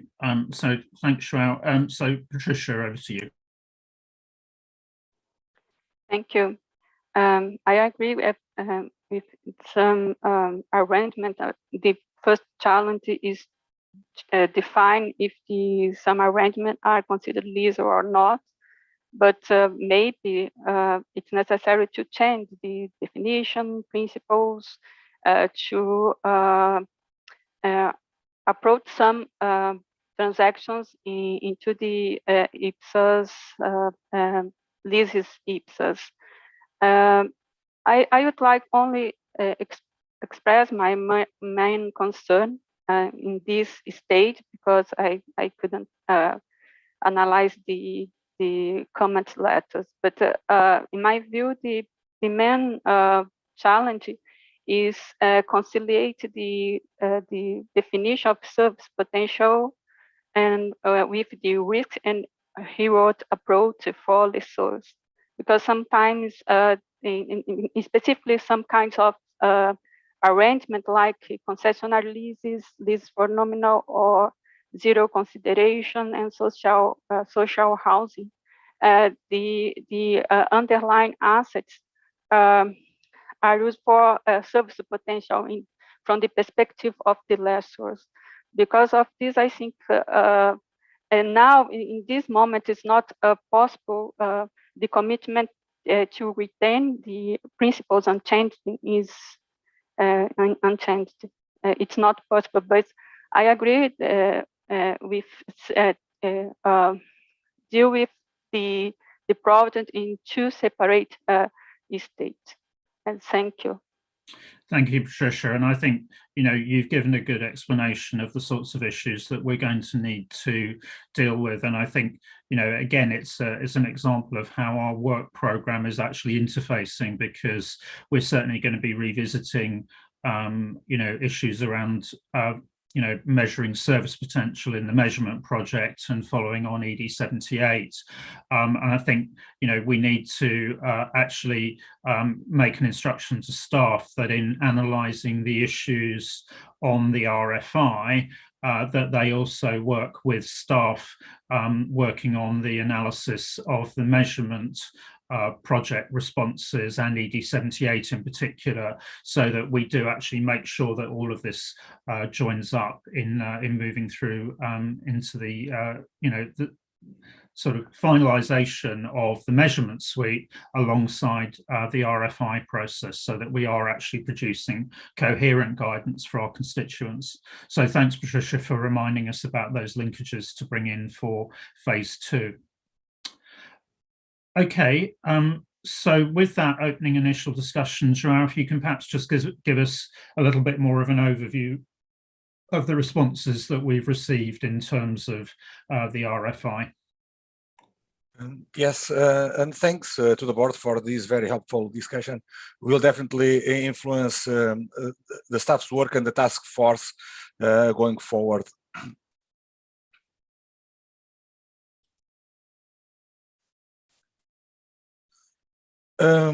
Staff brings just a few graphs. There are more in the issues paper, but I'll just summarize some of the findings in this preliminary review. So, as you all know, the RFI had 7 questions. Common across those questions was asking whether some of those transactions existed in their own jurisdictions. So the graphs on the left side of this presentation shows the answers from the respondents, whether those arrangements existed in their own jurisdiction: concessionary leases, leases for zero consideration, access rights, and arrangements allowing right of use. So as we can see through the green, which is yes, there is a prevalence of leases at below market terms in the public sector. And there is also widespread usage of arrangements granting the access rights underlying right of use in the public sector. So this speaks to the heart of the RFI. So I think the board hit the nail because this shows the relevance of the RFI for the public sector. And the other part of the RFI was related to social housing, rental and shared premises with or without contracts. Once again, we see that there is widespread usage of this type of arrangements. And finally, interesting, RFI had the kind of a residual question about other types of arrangements, just to be open to other things that the board might not have identified. And actually, we got some fish in the net, if you mind me saying this. And why is that? Because many respondents raised issues that they have that was not asked in RFI. I'm just giving here just some examples without even the details on those. So just to see that this will add another layer of complexity, because beyond those arrangements that the staff and the board had initially identified and were put forward in RFI, we have others that we also need to go through and see what to do with them. And with this, I'll stop sharing my screen and ask Ian and the board for more comments. Could you just move through to the conclusions on this section? Yeah. And then we'll open up for comments. Okay, that's fine. So in conclusion, one of the objectives of staff when analyzing these responses was what would be the linkages to the phase 2 of the leases project. So what staff concluded was that it is helpful to see the general applicability of the principles in the set out in draft IPSAS 43 to these transactions, together alongside with IPSAS 32 on public part on service concession arrangements, IPSAS 31 intangible assets. So it is good to have the current IPSASB's literature as lenses to analyze these transactions and how those the several standards interact and they can interplay when analyzing these transactions. It will be, I would say, one pro that we'll have in our scale. Another thing that staff took real careful, and that's why it took quite a while to go through the responses, was to identify if there was any issue that the RFI consultation and the comment letters would arise that precluded the approval of IPSAS 43 at this meeting. And the staff did not identify any issue that precluded the approval of IPSAS 43 at this meeting.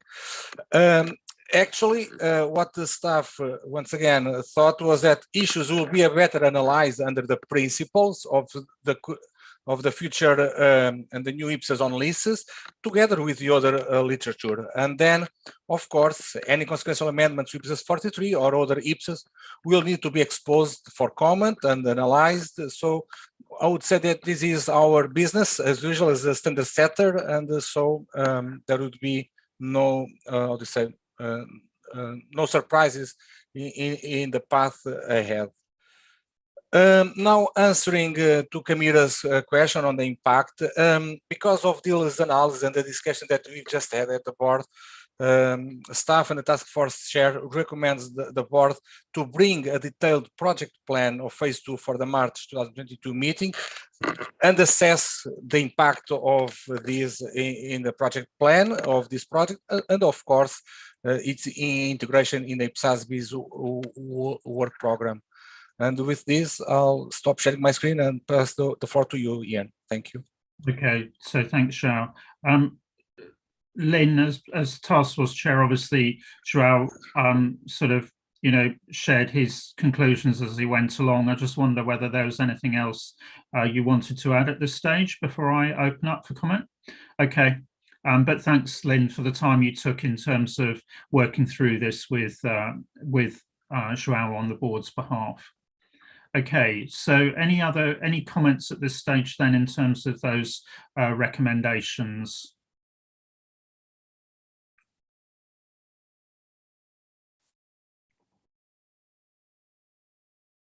Okay, so I think thanks very much, João, for that initial analysis.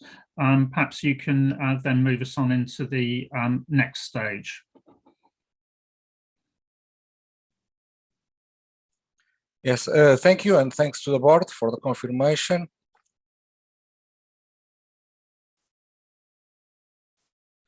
So the next agenda item is 4.2.2, which is basically the linkages with the IPSASB's developing literature. And this is also addressing an instruction from the board from the September and the October check-in meeting, which is, as we all know, ED 75 had cross-references to other IPSASB's EDs and also proposed changes to other IPSASB's EDs. So in the amendments to other IPSAS section of the ED 75. In the issues paper and especially in the appendix, staff details the approach to those amendments. So I'm going to go one by one. We have 4 types of all that list in the appendix A to this agenda item. But before entering to the detail, I just want to clarify one thing that came through from several board members, which is sometimes in those amendments we are referring to the national or international standard, and other times we are only referring to the international standard. Well, it would be expected to always refer to the national or international standard. So in this case, that could not be the case. Why is that? Because we can refer to national or international when it is irrelevant for the transaction itself, what type of accounting it is prescribed in that national or international standard. And that is the case for the paragraph 78. And so that's why it is saying national or international.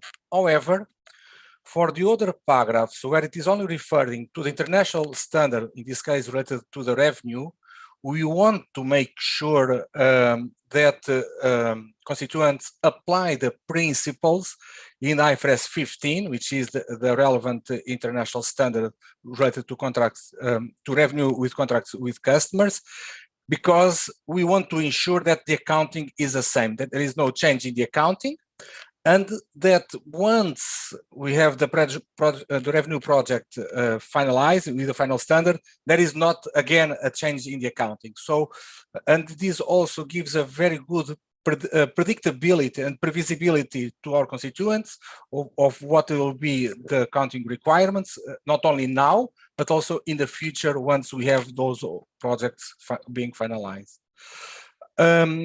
Before going further, I want to ask Ian if you want to say anything or ask board's views on something. I'm happy just to take any comments from the board on what João's said by way of introduction at this stage.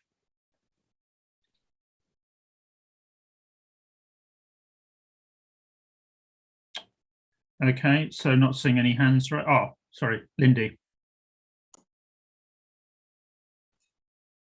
So thank you very much, and I recognize in raising this, it's probably a timing issue, and I understand what you're saying, João, also in your explanation, and probably the likelihood of an entity early adopting this and having transactions that they would have to go to these standards probably small, and it won't be material. But anyway, just to, I don't know if you can still hear or see me, my screen has gone blank. Maybe just we can both hear and see you, Lindy. Okay. perhaps just to stop the voices in my head, I thought, okay, but just let me raise it. I guess the concern I have with linking the certain transactions to the international or national standard on revenue and our intention to the IFRS 15 aligned standard is that you could have a risk of some entities applying, for example, a control approach to some revenue transactions and a risk and reward to the rest. And then you kind of have this fruit salad approach. Also, I think it was made clear with the implementation of the leases standard in the IFRS environment that you had to apply the revenue standard if you wanted to use the lease standard for everything.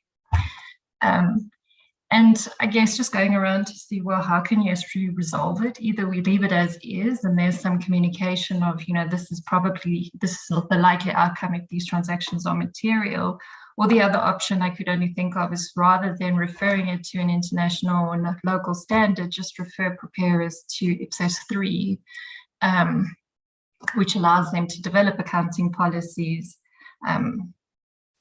rather than signaling which standard they would have to look at. Maybe you get to the same answer, but it does give them opportunity to also consider risks and rewards versus control for some of the transactions. Thanks. So thank you, Lindy, for raising that. And I think, clearly this is a very specific circumstance that we face here in terms of, replacing an existing standard at a time that is aligned, that clearly links to a piece of work that we're going to be doing. So this is a very, this is a unique set of circumstances that we face. And I think, in the communication, you're right that we need to make that absolutely clear. Hopefully it's clear in the basis for conclusions, but again, if you feel there's a need to reinforce that in the basis for conclusions, we can certainly have a look at that. Ross, I don't know whether there's anything you'd like to add on that at this stage. I mean, it clearly is just the fact that we're in a very particular place on this, and this is going ahead of the revenue standard. No, Ian, nothing more to add on that. I agree with your summary. Okay, so I think on that, Lindy, if you see any places in the basis for conclusion where we need to reinforce that, and I think if staff can work with you on the at a glance to make sure that actually makes that point clearly, I think that's, if you like, that's an interim fix, but that's probably the combination of those two. If there's any way you think needs reinforcing in basis for conclusions, and then we make sure that it's clear in the at a glance. Okay, thanks. I just have to restart now, so. Okay, thanks, Lindy. So Camille, over to you. So thanks, Chair. My comment is also related to what Lindy mentioned. My concern, so I agree that we cannot refer anymore to the exposure drafts that are currently on progress, but when referring to the international standards, we are mentioning precisely the title of IFRS 15. So my question is if we should be more specific and directly refer to IFRS 15, if we have done that in the past already, because I also saw in the reasoning behind that when we were there was a comparison between IPSAS 9 and IFRS 15, and actually the approach is that the preparers should follow the IFRS 15 and not IPSAS 9. So I also have a question or a concern in relation to IPSAS 3. How does that fit in the hierarchy if there's an issue that we are giving in this case preference or prevalence to IFRS 15 rather than to an existing IPSAS standards as IPSAS 9, and how will we address that issue, and if we could explain that in a basis for conclusion. Thanks. Thanks, Camilla. So Ross, over to you on that, because I think this is a general due process point. Thanks. It is a good point. I think when we refer to a specific in the standard, IPSAS 43 leases, to the international guidance, I think that's giving the appliers of that standard the ability to look to the international standard and avoid going through the hierarchy. That's my view. And I think there's two things here. This is only going to apply for about a year, hopefully, maybe a year and a half, until we finish our revenue standard and we put the links in through consequential amendments. So I think the key is just cautioning people that this is a temporary fix, that we are dealing with, we're bringing in our own version of IFRS 15 that's going to replace all the guidance. And the key point to make when that guidance is finalized is you'll have to implement both of those pieces of guidance together in full. The same as with the ISB. IFRS 15 and IFRS 16 must be applied together. So the intention is, if people want to early adopt this, they're also starting to think about early adopting the revenue guidance, which is coming. So we might almost want to give in our communication materials a bit of a caution to start thinking about IPSAS 43, but maybe you don't want to early adopt that until the revenue guidance is complete. And again, this takes us back to our discussions in September that in a perfect world, we'd be approving both sets of guidance at the same time.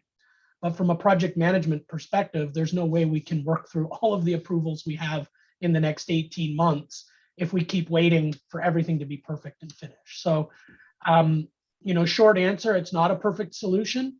But by the time 2025 rolls around and this is to be applied, all of the guidance will be complete. If it's not, we'll push back the implementation dates even further, as we did with IPSAS 41 and IPSAS 42 when COVID came along. So, you know, we've got our eye on all the moving pieces, but it's complicated and it's not going to be completely perfect. And that's why the comms angle is going to be extremely important for us in finalizing this. So Ross, I think in terms of instructions sort of addressing Camira's point, because I think clarity for stakeholders is really important. I think there's two instructions to staff on that. One is clearly you know, that we need to get this interim situation very clearly explained in the at a glance that goes with this. I think the other thing is actually an instruction just to have another look at what's in basis for conclusions, because it strikes me that although our convention is normally we don't refer to a specific standard, that in terms of thinking about this, there's no harm in the basis for conclusion actually specifically referencing IFRS 15, and also just you know, how the board and to you know, just seal off the point that Camira raised in terms of IPSAS 3 and the hierarchy. If that's okay.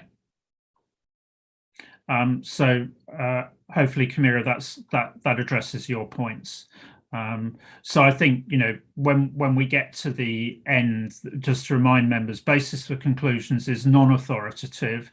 So changes to the basis for conclusions reflecting instructions from today's session would not mean that we can't vote on the standard. We will need to see those back, and I think those amendments we would want to see back early next week before we conclude the meeting. Okay, so thanks to members for those points. Now let's go into these just to check through the specifics that you're proposing, João, with those general comments discussed.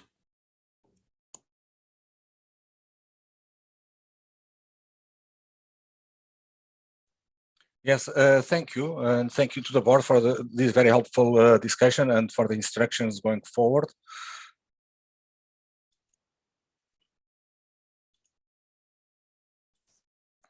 So the first type of amendment, it's A, the first line. Paragraph 3, there is a scope subparagraph being removed. So the new section in IFRS 15. So IPSAS 13 does not have this scope exclusion, so we are to be consistent with our current literature. Once again, this will be amended once we have the new revenue standard, because it will be a consequential amendment to this scope with that new section. And with this, I'll ask the board for confirmation on the type of amendment A. Thanks, João. Any comments on that proposal?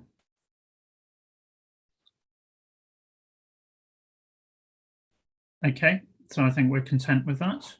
So move us on to the next one, João. Yeah, thank you. So the second one, B, it's a cross-reference to international standard dealing with revenue from contract with customers. So the board has just discussed this. So once again, just formality to confirm that these paragraphs can be as they are, with the reference to the name, to the number of the standard. Okay. So I'm not seeing any flags raised, so I think we're content with that proposal.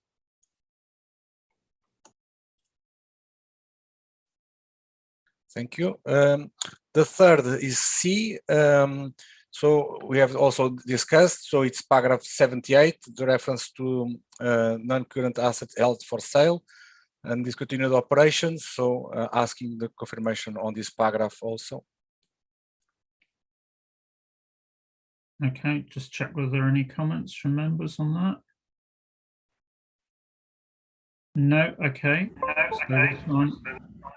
Oh, getting some feedback there. Fine, okay, move us on to the final point. Yes, the last one, it's, well, because we are no longer referring to these potential future standards, you know, and they are already effective. So the international standards, so there is no need to have those references in the effective date paragraph. So we are basically proposing the deletion of those cross references in paragraph 103. Okay, check whether members have any comments on that. No, okay, I think we're content with that, Shra.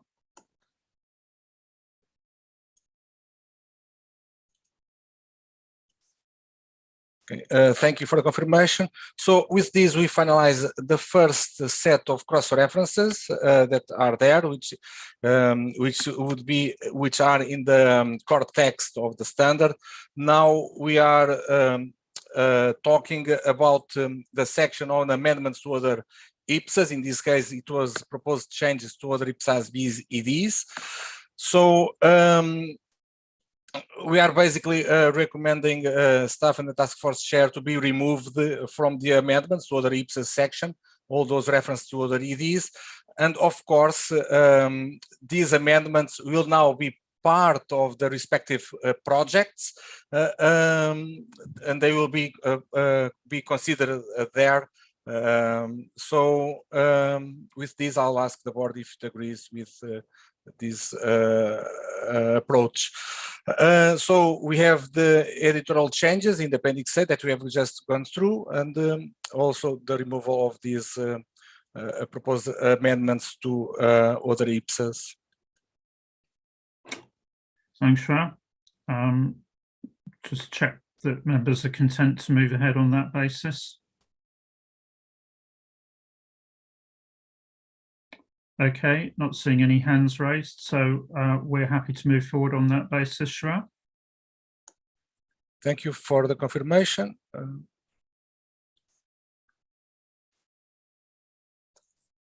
So this leads to the approval of IPSAS 43 leases. We have already seen this graph. I'm just going to highlight the box on the top right corner in terms of due process. So this is the last step for approval of the standard, and of course the last step in the phase one.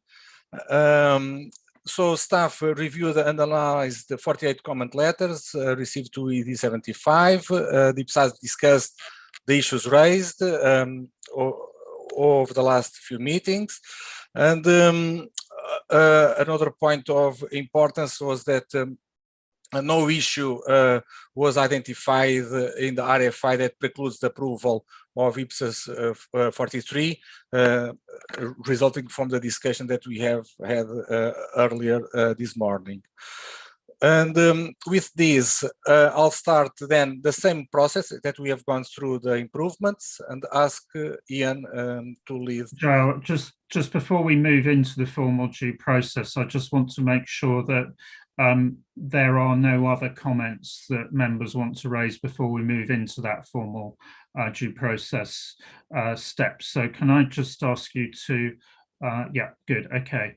I just want to check there's nothing else that needs dealing with before we move into that. Camira. Thanks, Chair. I just had some remarks in terms of the additions to the basis for conclusions, specifically BC 80. That was a new text added. There is, my suggestion is to remove the examples that are in parentheses, because that could be, in my opinion, a bit more confusing rather than helping in case that the underlying asset is perhaps a group of those assets. So it will be better, in my opinion, just to remove the example. And then just a suggestion in BC 95 to check with the because the BC 95 refers to the BC 91 and it's not clear which reason. So just to check the wording there. So I only had those two comments on BCs. Thanks. Thanks, Camira, for those points. So I think you're right in terms of examples that we try and avoid those. And so, João, if you can work with Camira just to address that second point for her. Okay, so then I'm going to take comments from Mike and Patricia. Thanks, Chair. Thanks, João. Is the intention to have an editorial group? Yeah, I just wondered whether it's not. Yeah, it is, because I think, for example, footnote 1 on page 4 of IPSASB 43, the footnote's just wrong. So if there's going to be an editorial group, that's fine, as long as that. Yeah, apologies, and thanks for raising that point. Yes, there will be an editorial group. That's a standard part of our process now. So yes.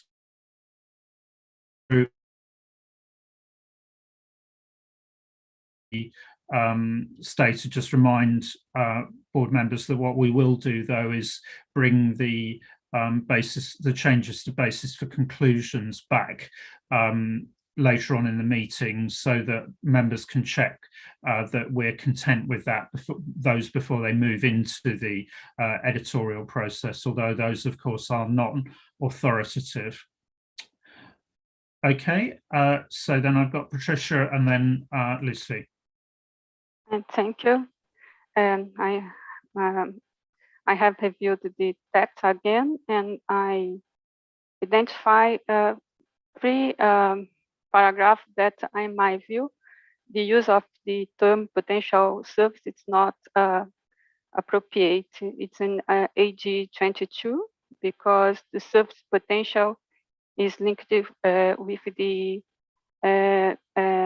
commercial activities, commercial transaction, and my suggestion is to delete. And IG 54 is the same. I sent my comments to João, and I think it's the same problem, because in IG 54, in the first and my question is, in the first phase of this project, we are considering leases transactions that are like those in the private sector, a commercial transaction. So from the lessor perspective, the objective is to obtain economic benefits. And the paragraph relates service potential with the lessor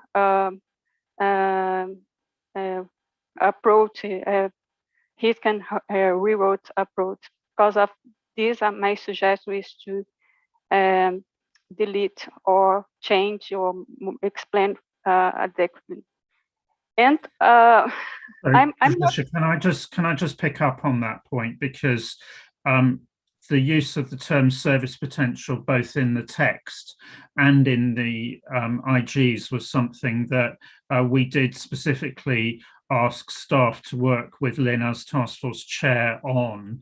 And I know, and Lynn, perhaps you might want to comment, I think you did work your way through that on behalf of the board, and I think concluded that all the instances were actually relevant for this. Could you perhaps just come in on that, Lynn?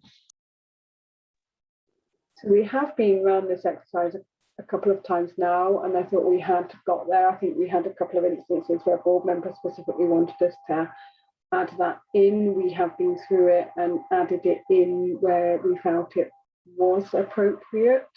And I think the point around is, do we mean it? Yes, we do, in the context of contracts that are in the scope of this standard. So I think on that one, Patricia, I think at this stage, I don't think it's right that we should be making those amendments. I think we have been through this. I think probably the way forward on this is, let's work our way through what we have in terms of responses on ED 78. And if you remain convinced at that stage that there is a problem, then I suggest that we reconsider at that stage. And if we need to, we'll make a consequential amendment as a result of that, or we'll propose a consequential amendment. But at this stage, I don't think we should be making changes to authoritative text because that has been worked through. Okay. Okay, but I think it can cause problem in the next stage because okay. If there is a problem at the next stage, then we will come back and fix that. But I think we've been through this already at this stage, so I don't think at this stage we should make a further amendment for that. But I think the instruction is specifically in the context of the discussions on stage 2 to further review that. Okay. So Lucy.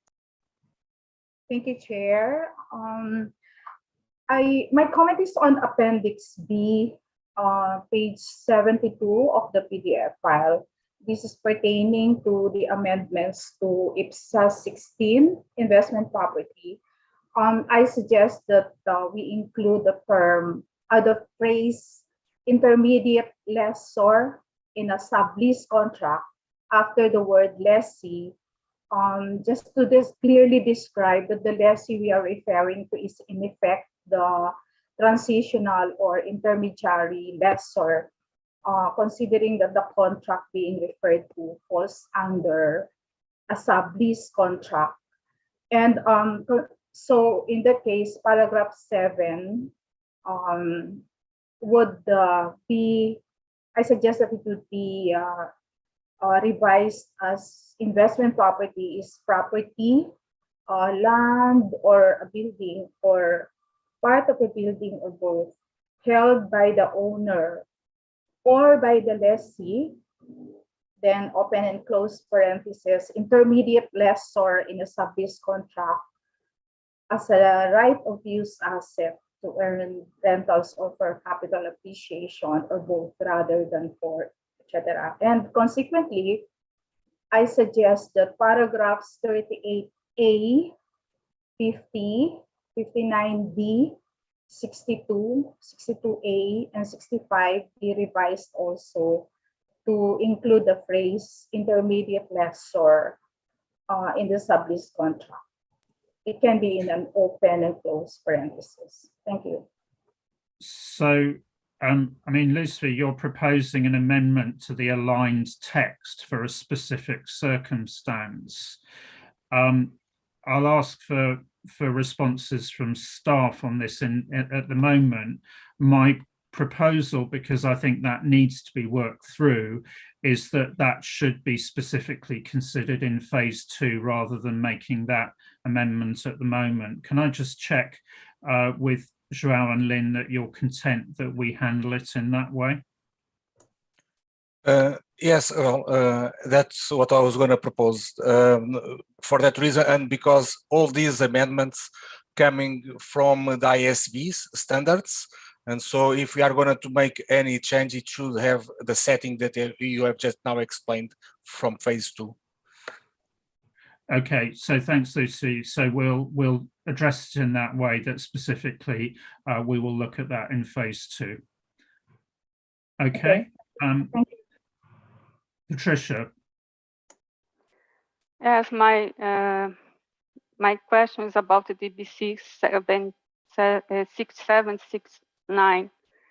I think the way that the text was revised does not describe how the arguments presented by the respondent were analyzed and consequently the base for conclusion to retain the alignment with IFRS 16. I think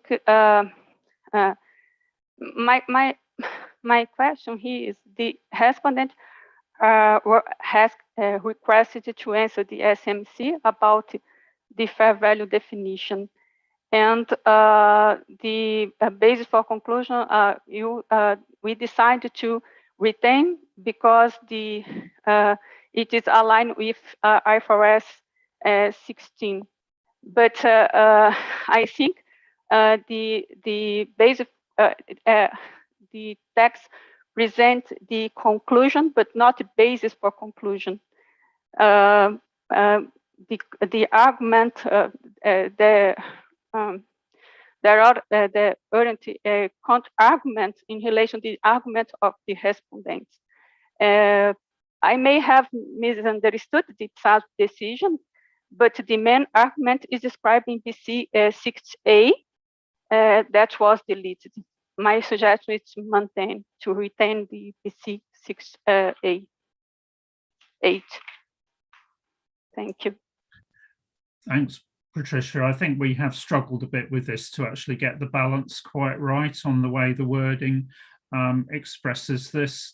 I think on that one, perhaps Ross and João, if you're okay, perhaps we could just, if you could work with Patricia just to see if we can finesse that to get the, you know, to make sure it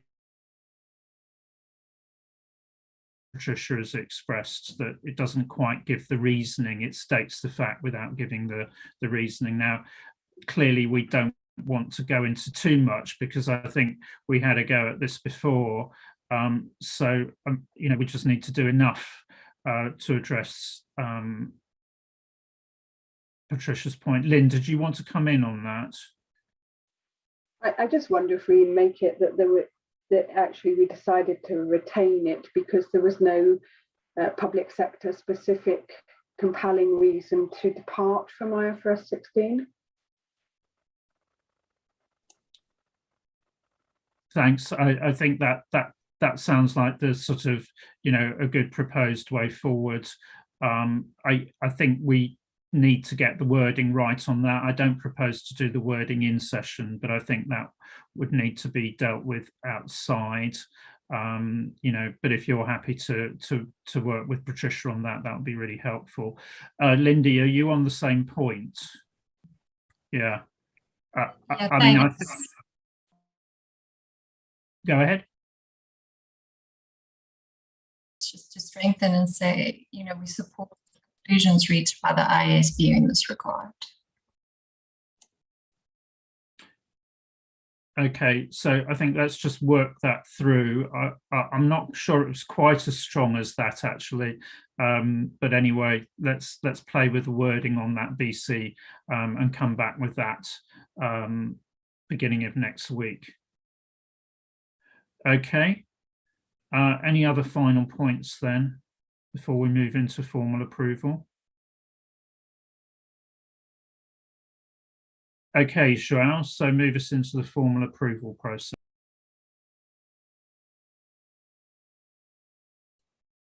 Yes, thank you. So just to reinforce the idea from the board, so staff will engage with the relevant board members on these BCs.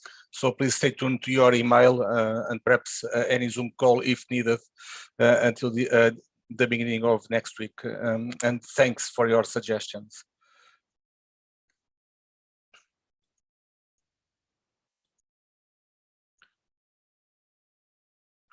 So now we are in the steps that are part of the due process approval of IPSASB 43 leases. So similar to what we've done earlier with improvements, I'm going through the several steps and with the assistance from Ian and Ross when needed.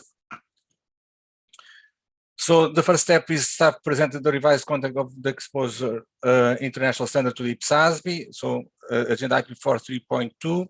Of course, it is there in marked up compared to the latest version that staff brought from to the excuse me.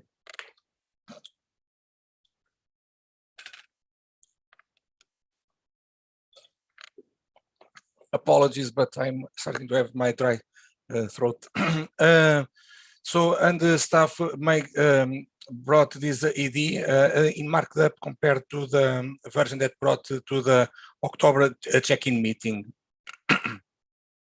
The second step is the IPSASB Program and Technical Director advised the IPSASB on whether the process has been followed effectively. So now Ross, as the IPSASB Program and Technical Director, needs to assert that the process has been followed effectively in developing draft IPSAS 43, and I'll stop sharing my screen. Yes, I confirm as written in the papers that due process has been followed effectively as set out. Thanks, Ross. And I think, you know, that timeline was helpful in reminding us all the steps that we've actually been through as a board in supporting that assertion. Okay, thanks, João. So move us back to the slide.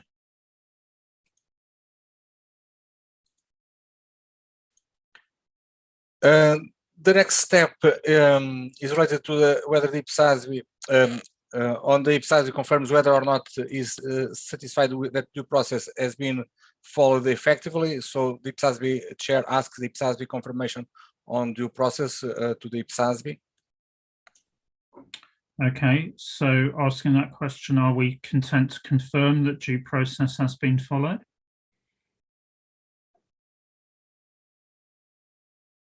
Okay, and I'm seeing thumbs up on that. Okay, so we can give that confirmation, so move us back into the process, João. Yeah, thanks for the confirmation on due process. The following step is related to the voting on the approval of IPSAS 43 in accordance to its terms of reference. So staff, in consultation with the task force chair, recommend the approval of IPSAS 43 leases, and I'll pass over to Ross to guide us through that process. Thank you. Thanks, João. Over to you, Ross. Thanks, everyone. And as per the vote on improvements, it'll go in 3 steps. I'll ask people to virtually raise their hand first on approval. I'll count the votes, take them down. I'll then go to not approval and abstention. So first, I'd like to ask for those who approve IPSAS 43, please raise your virtual hand.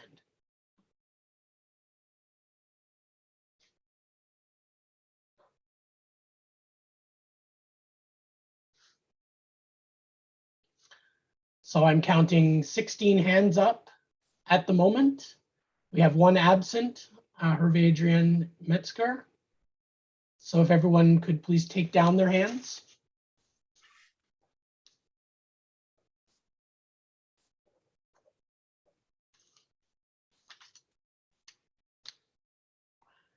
And now I'll ask if anyone votes to not approve or votes against to please raise your hand. We have 1 against.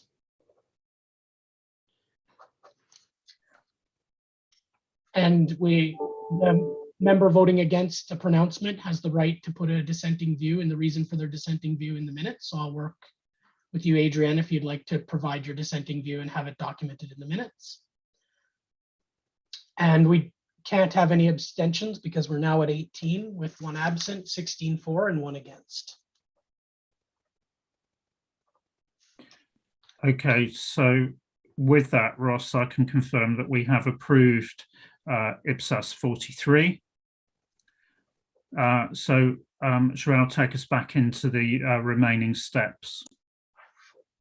Yes, thanks for getting this approved. I'm going to share again my screen.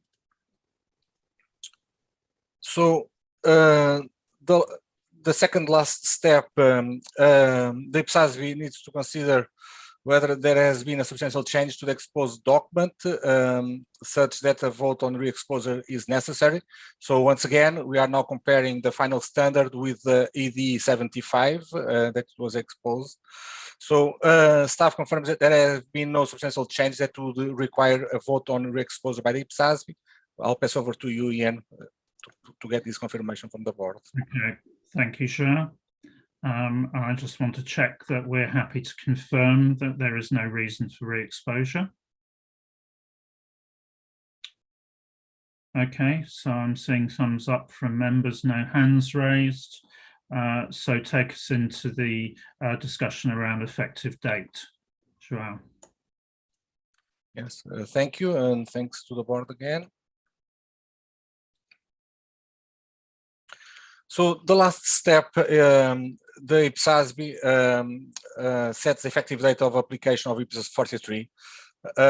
So staff, as it is in the issues paper, and the task force chair discussed quite lengthy about this effective date, so similar to what we have done with the improvements, because it is always important as a signal on what preparers are to expect to apply.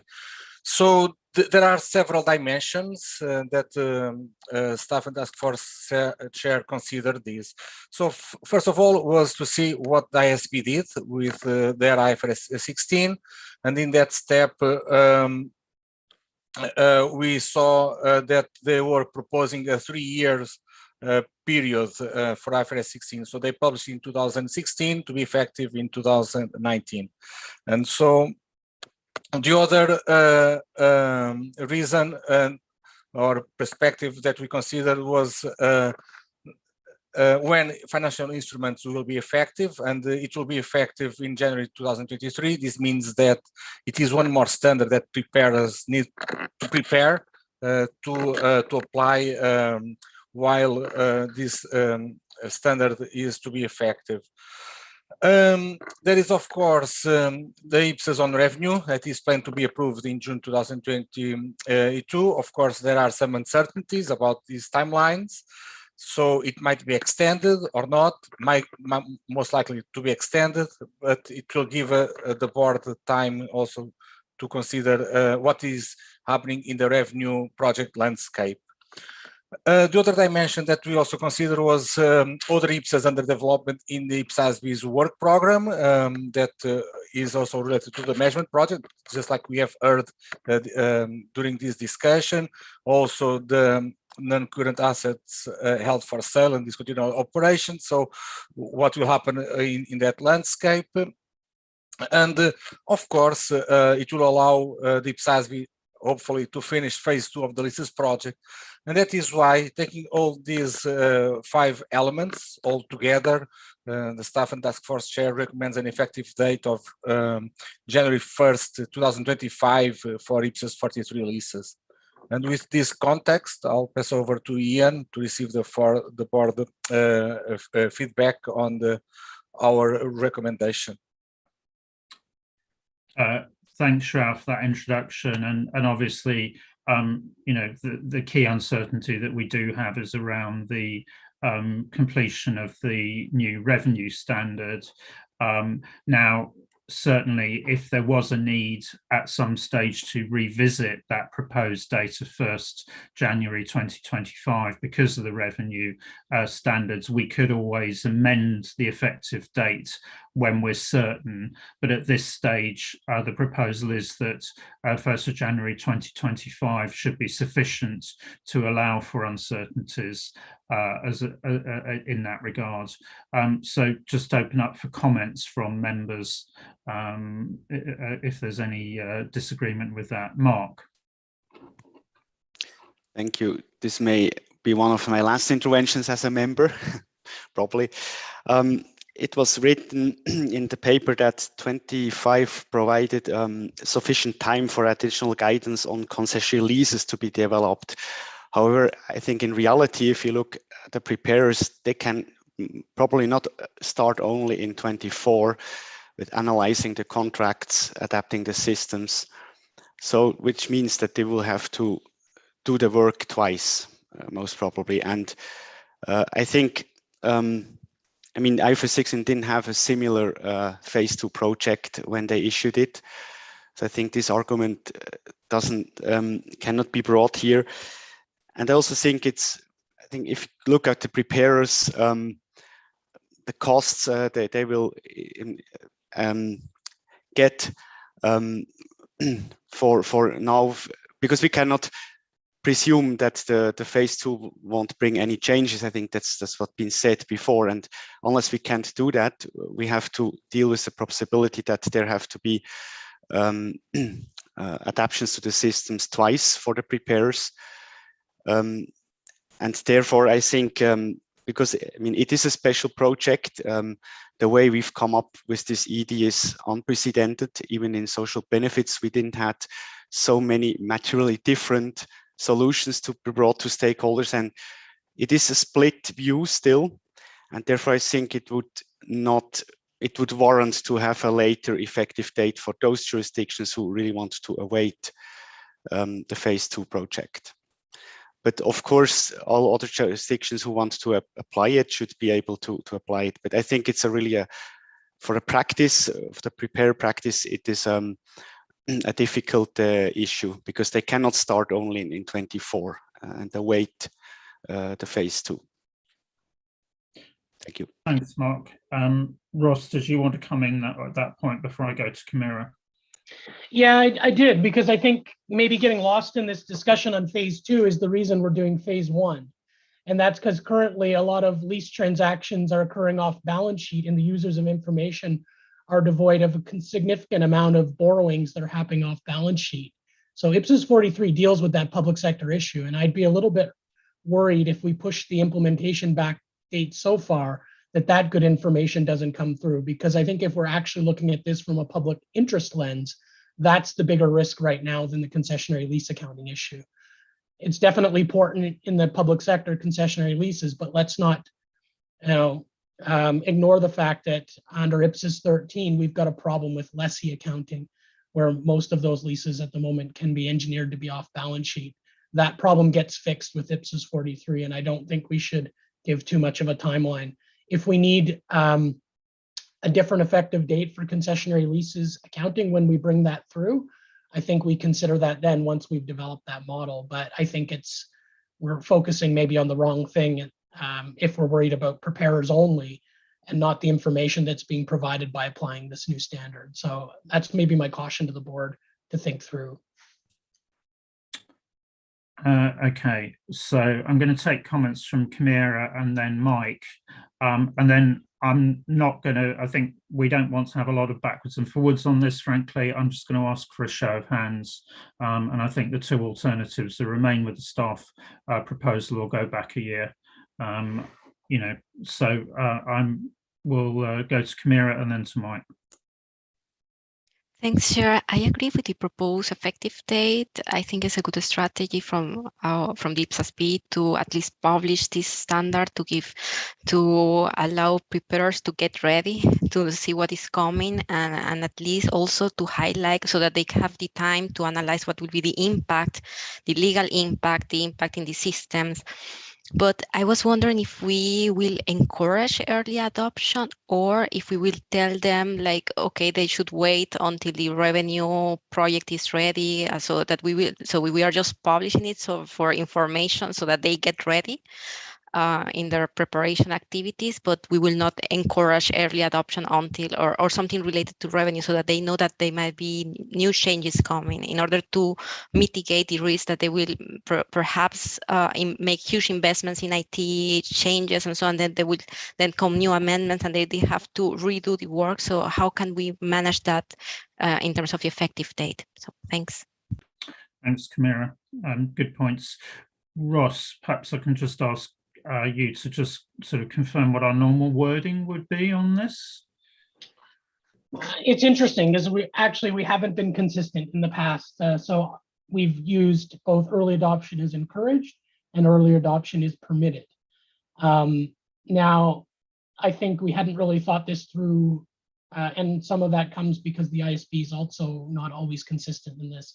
But I think in this case, maybe we, from a comms perspective, we should stick with early adoption is permitted, and that we're clear on the point that Kamira just said now, and that we should maybe make sure we update the wording around that to say, if you do choose to early adopt, that's fine, but you also need to consider IFRS 15 and the revenue adoption. And then we can make the point about, you know, our intention that the leases guidance comes in with our new leases guidance when that's, or sorry, revenue guidance when finalized. So thanks for that clarification, Ross. I saw support from members for that. So I think the proposal would be that we talk about permitted, and then we should actually explicitly discuss the reason for that choice in the basis for conclusions, and make it clear in the at a glance and the communications for the sorts of reasons that Kamira raised in her intervention. With that, can I just take a show of hands, I think, or is this, Ross, is this a formal vote then in terms of the effective date? It doesn't need to be a formal vote, but I think it would be good to make sure that we have at least a majority of members agreeing with January 1st, 2025. Okay, so if we can then take a vote on those members that support the recommended date of 1st January 2025. So Ross, if you can step us through that. Yeah, so just if I could ask those who agree with the staff proposal of Jan 1st, 2025 to please virtually raise your hand.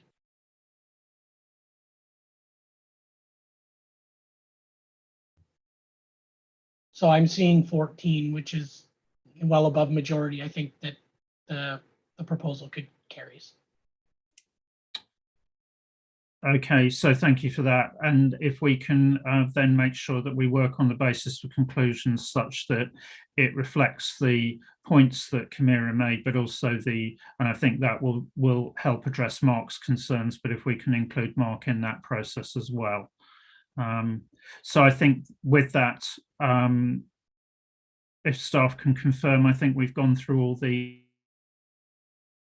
rounds, the approval of IPSAS 25. IPSAS 43. Sorry, I was looking at. Yes, Ian, I can confirm. So we have just finalized the whole steps for the due process approval, and congratulate and thanks to the board for this approval of one more numbered standard in our literature. So in order for us to get going with the next phase of the LISAS project. So congrats and thank you. Yeah, so thanks very much for that. I like the party poppers going off that various members have put into their reactions. Definitely cause for celebration. Ross, final point from you. Yeah, I just wanted to, say thanks to Joao, who's been working on this project since the beginning. It's been a bumpy road. This has not been an easy project, even to get here today, and it's not done yet. There's going to be, as we've already started to allude to in the RFI, tough discussions ahead and more leases accounting and other issues we're going to have to work through in 2022 and beyond. So thanks to Joao, and of course the task force under Mike for many years and now under Lynn for the hard work. Still lots more to come, but this is a pretty important achievement by the board to get IPSAS 43 in place, given the history and where we've gone this. So I think we should take a moment just to kind of appreciate where we are and how we've got here, given the 6+ years we've been working on this project. Thanks very much, Ross. Thomas, final point, and then I'm going to close the session for today. Yeah, actually, it's not a point, it's a congratulations from the CAG as well, because the CAG, as you might know, accompanied this project from its early hours onwards. 1st December 2016 was the first discussion on leases, following the ED 64 discussions and actually proposing the strategy to put it in 2 phases and to kind of concentrate on the IFRS 16 alignment. So congratulations from the CAG as well for finishing this really complex issue. I think we have been proud to be part of that from our early hours of existence onwards. Thanks very much, Thomas. Yes, it's very much has paralleled the existence of the CAG so far, and you're right. We have had some very good debates and very good input on the strategy from the CAG. That's certainly influenced us. So, you know, thank you very much, everyone, both for today's session, but also for all the work, you know, that has got us to this point. And of course, kudos to João for supporting us all the way through those two exposure drafts and to this point at the end of phase 1. But of course, it's only the start of phase 2. Anyway, with that, you know, time for celebration. We have cleared through the approvals, the 2 approvals that of final pronouncements that we were looking to achieve today. So I think we've had a very good start to this meeting. And with that, I think we will conclude today's session early. I'm not proposing to start on retirement benefit plans today. Tomorrow we've got retirement benefit plans and the next stage conceptual framework to consider, both exposure drafts. So plenty of work to come tomorrow, but for now, thank you very much everyone for your inputs today. Thanks to the staff for supporting us today, particularly João.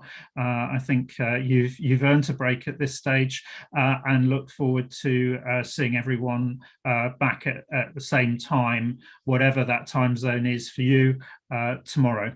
Thank you very much, everyone.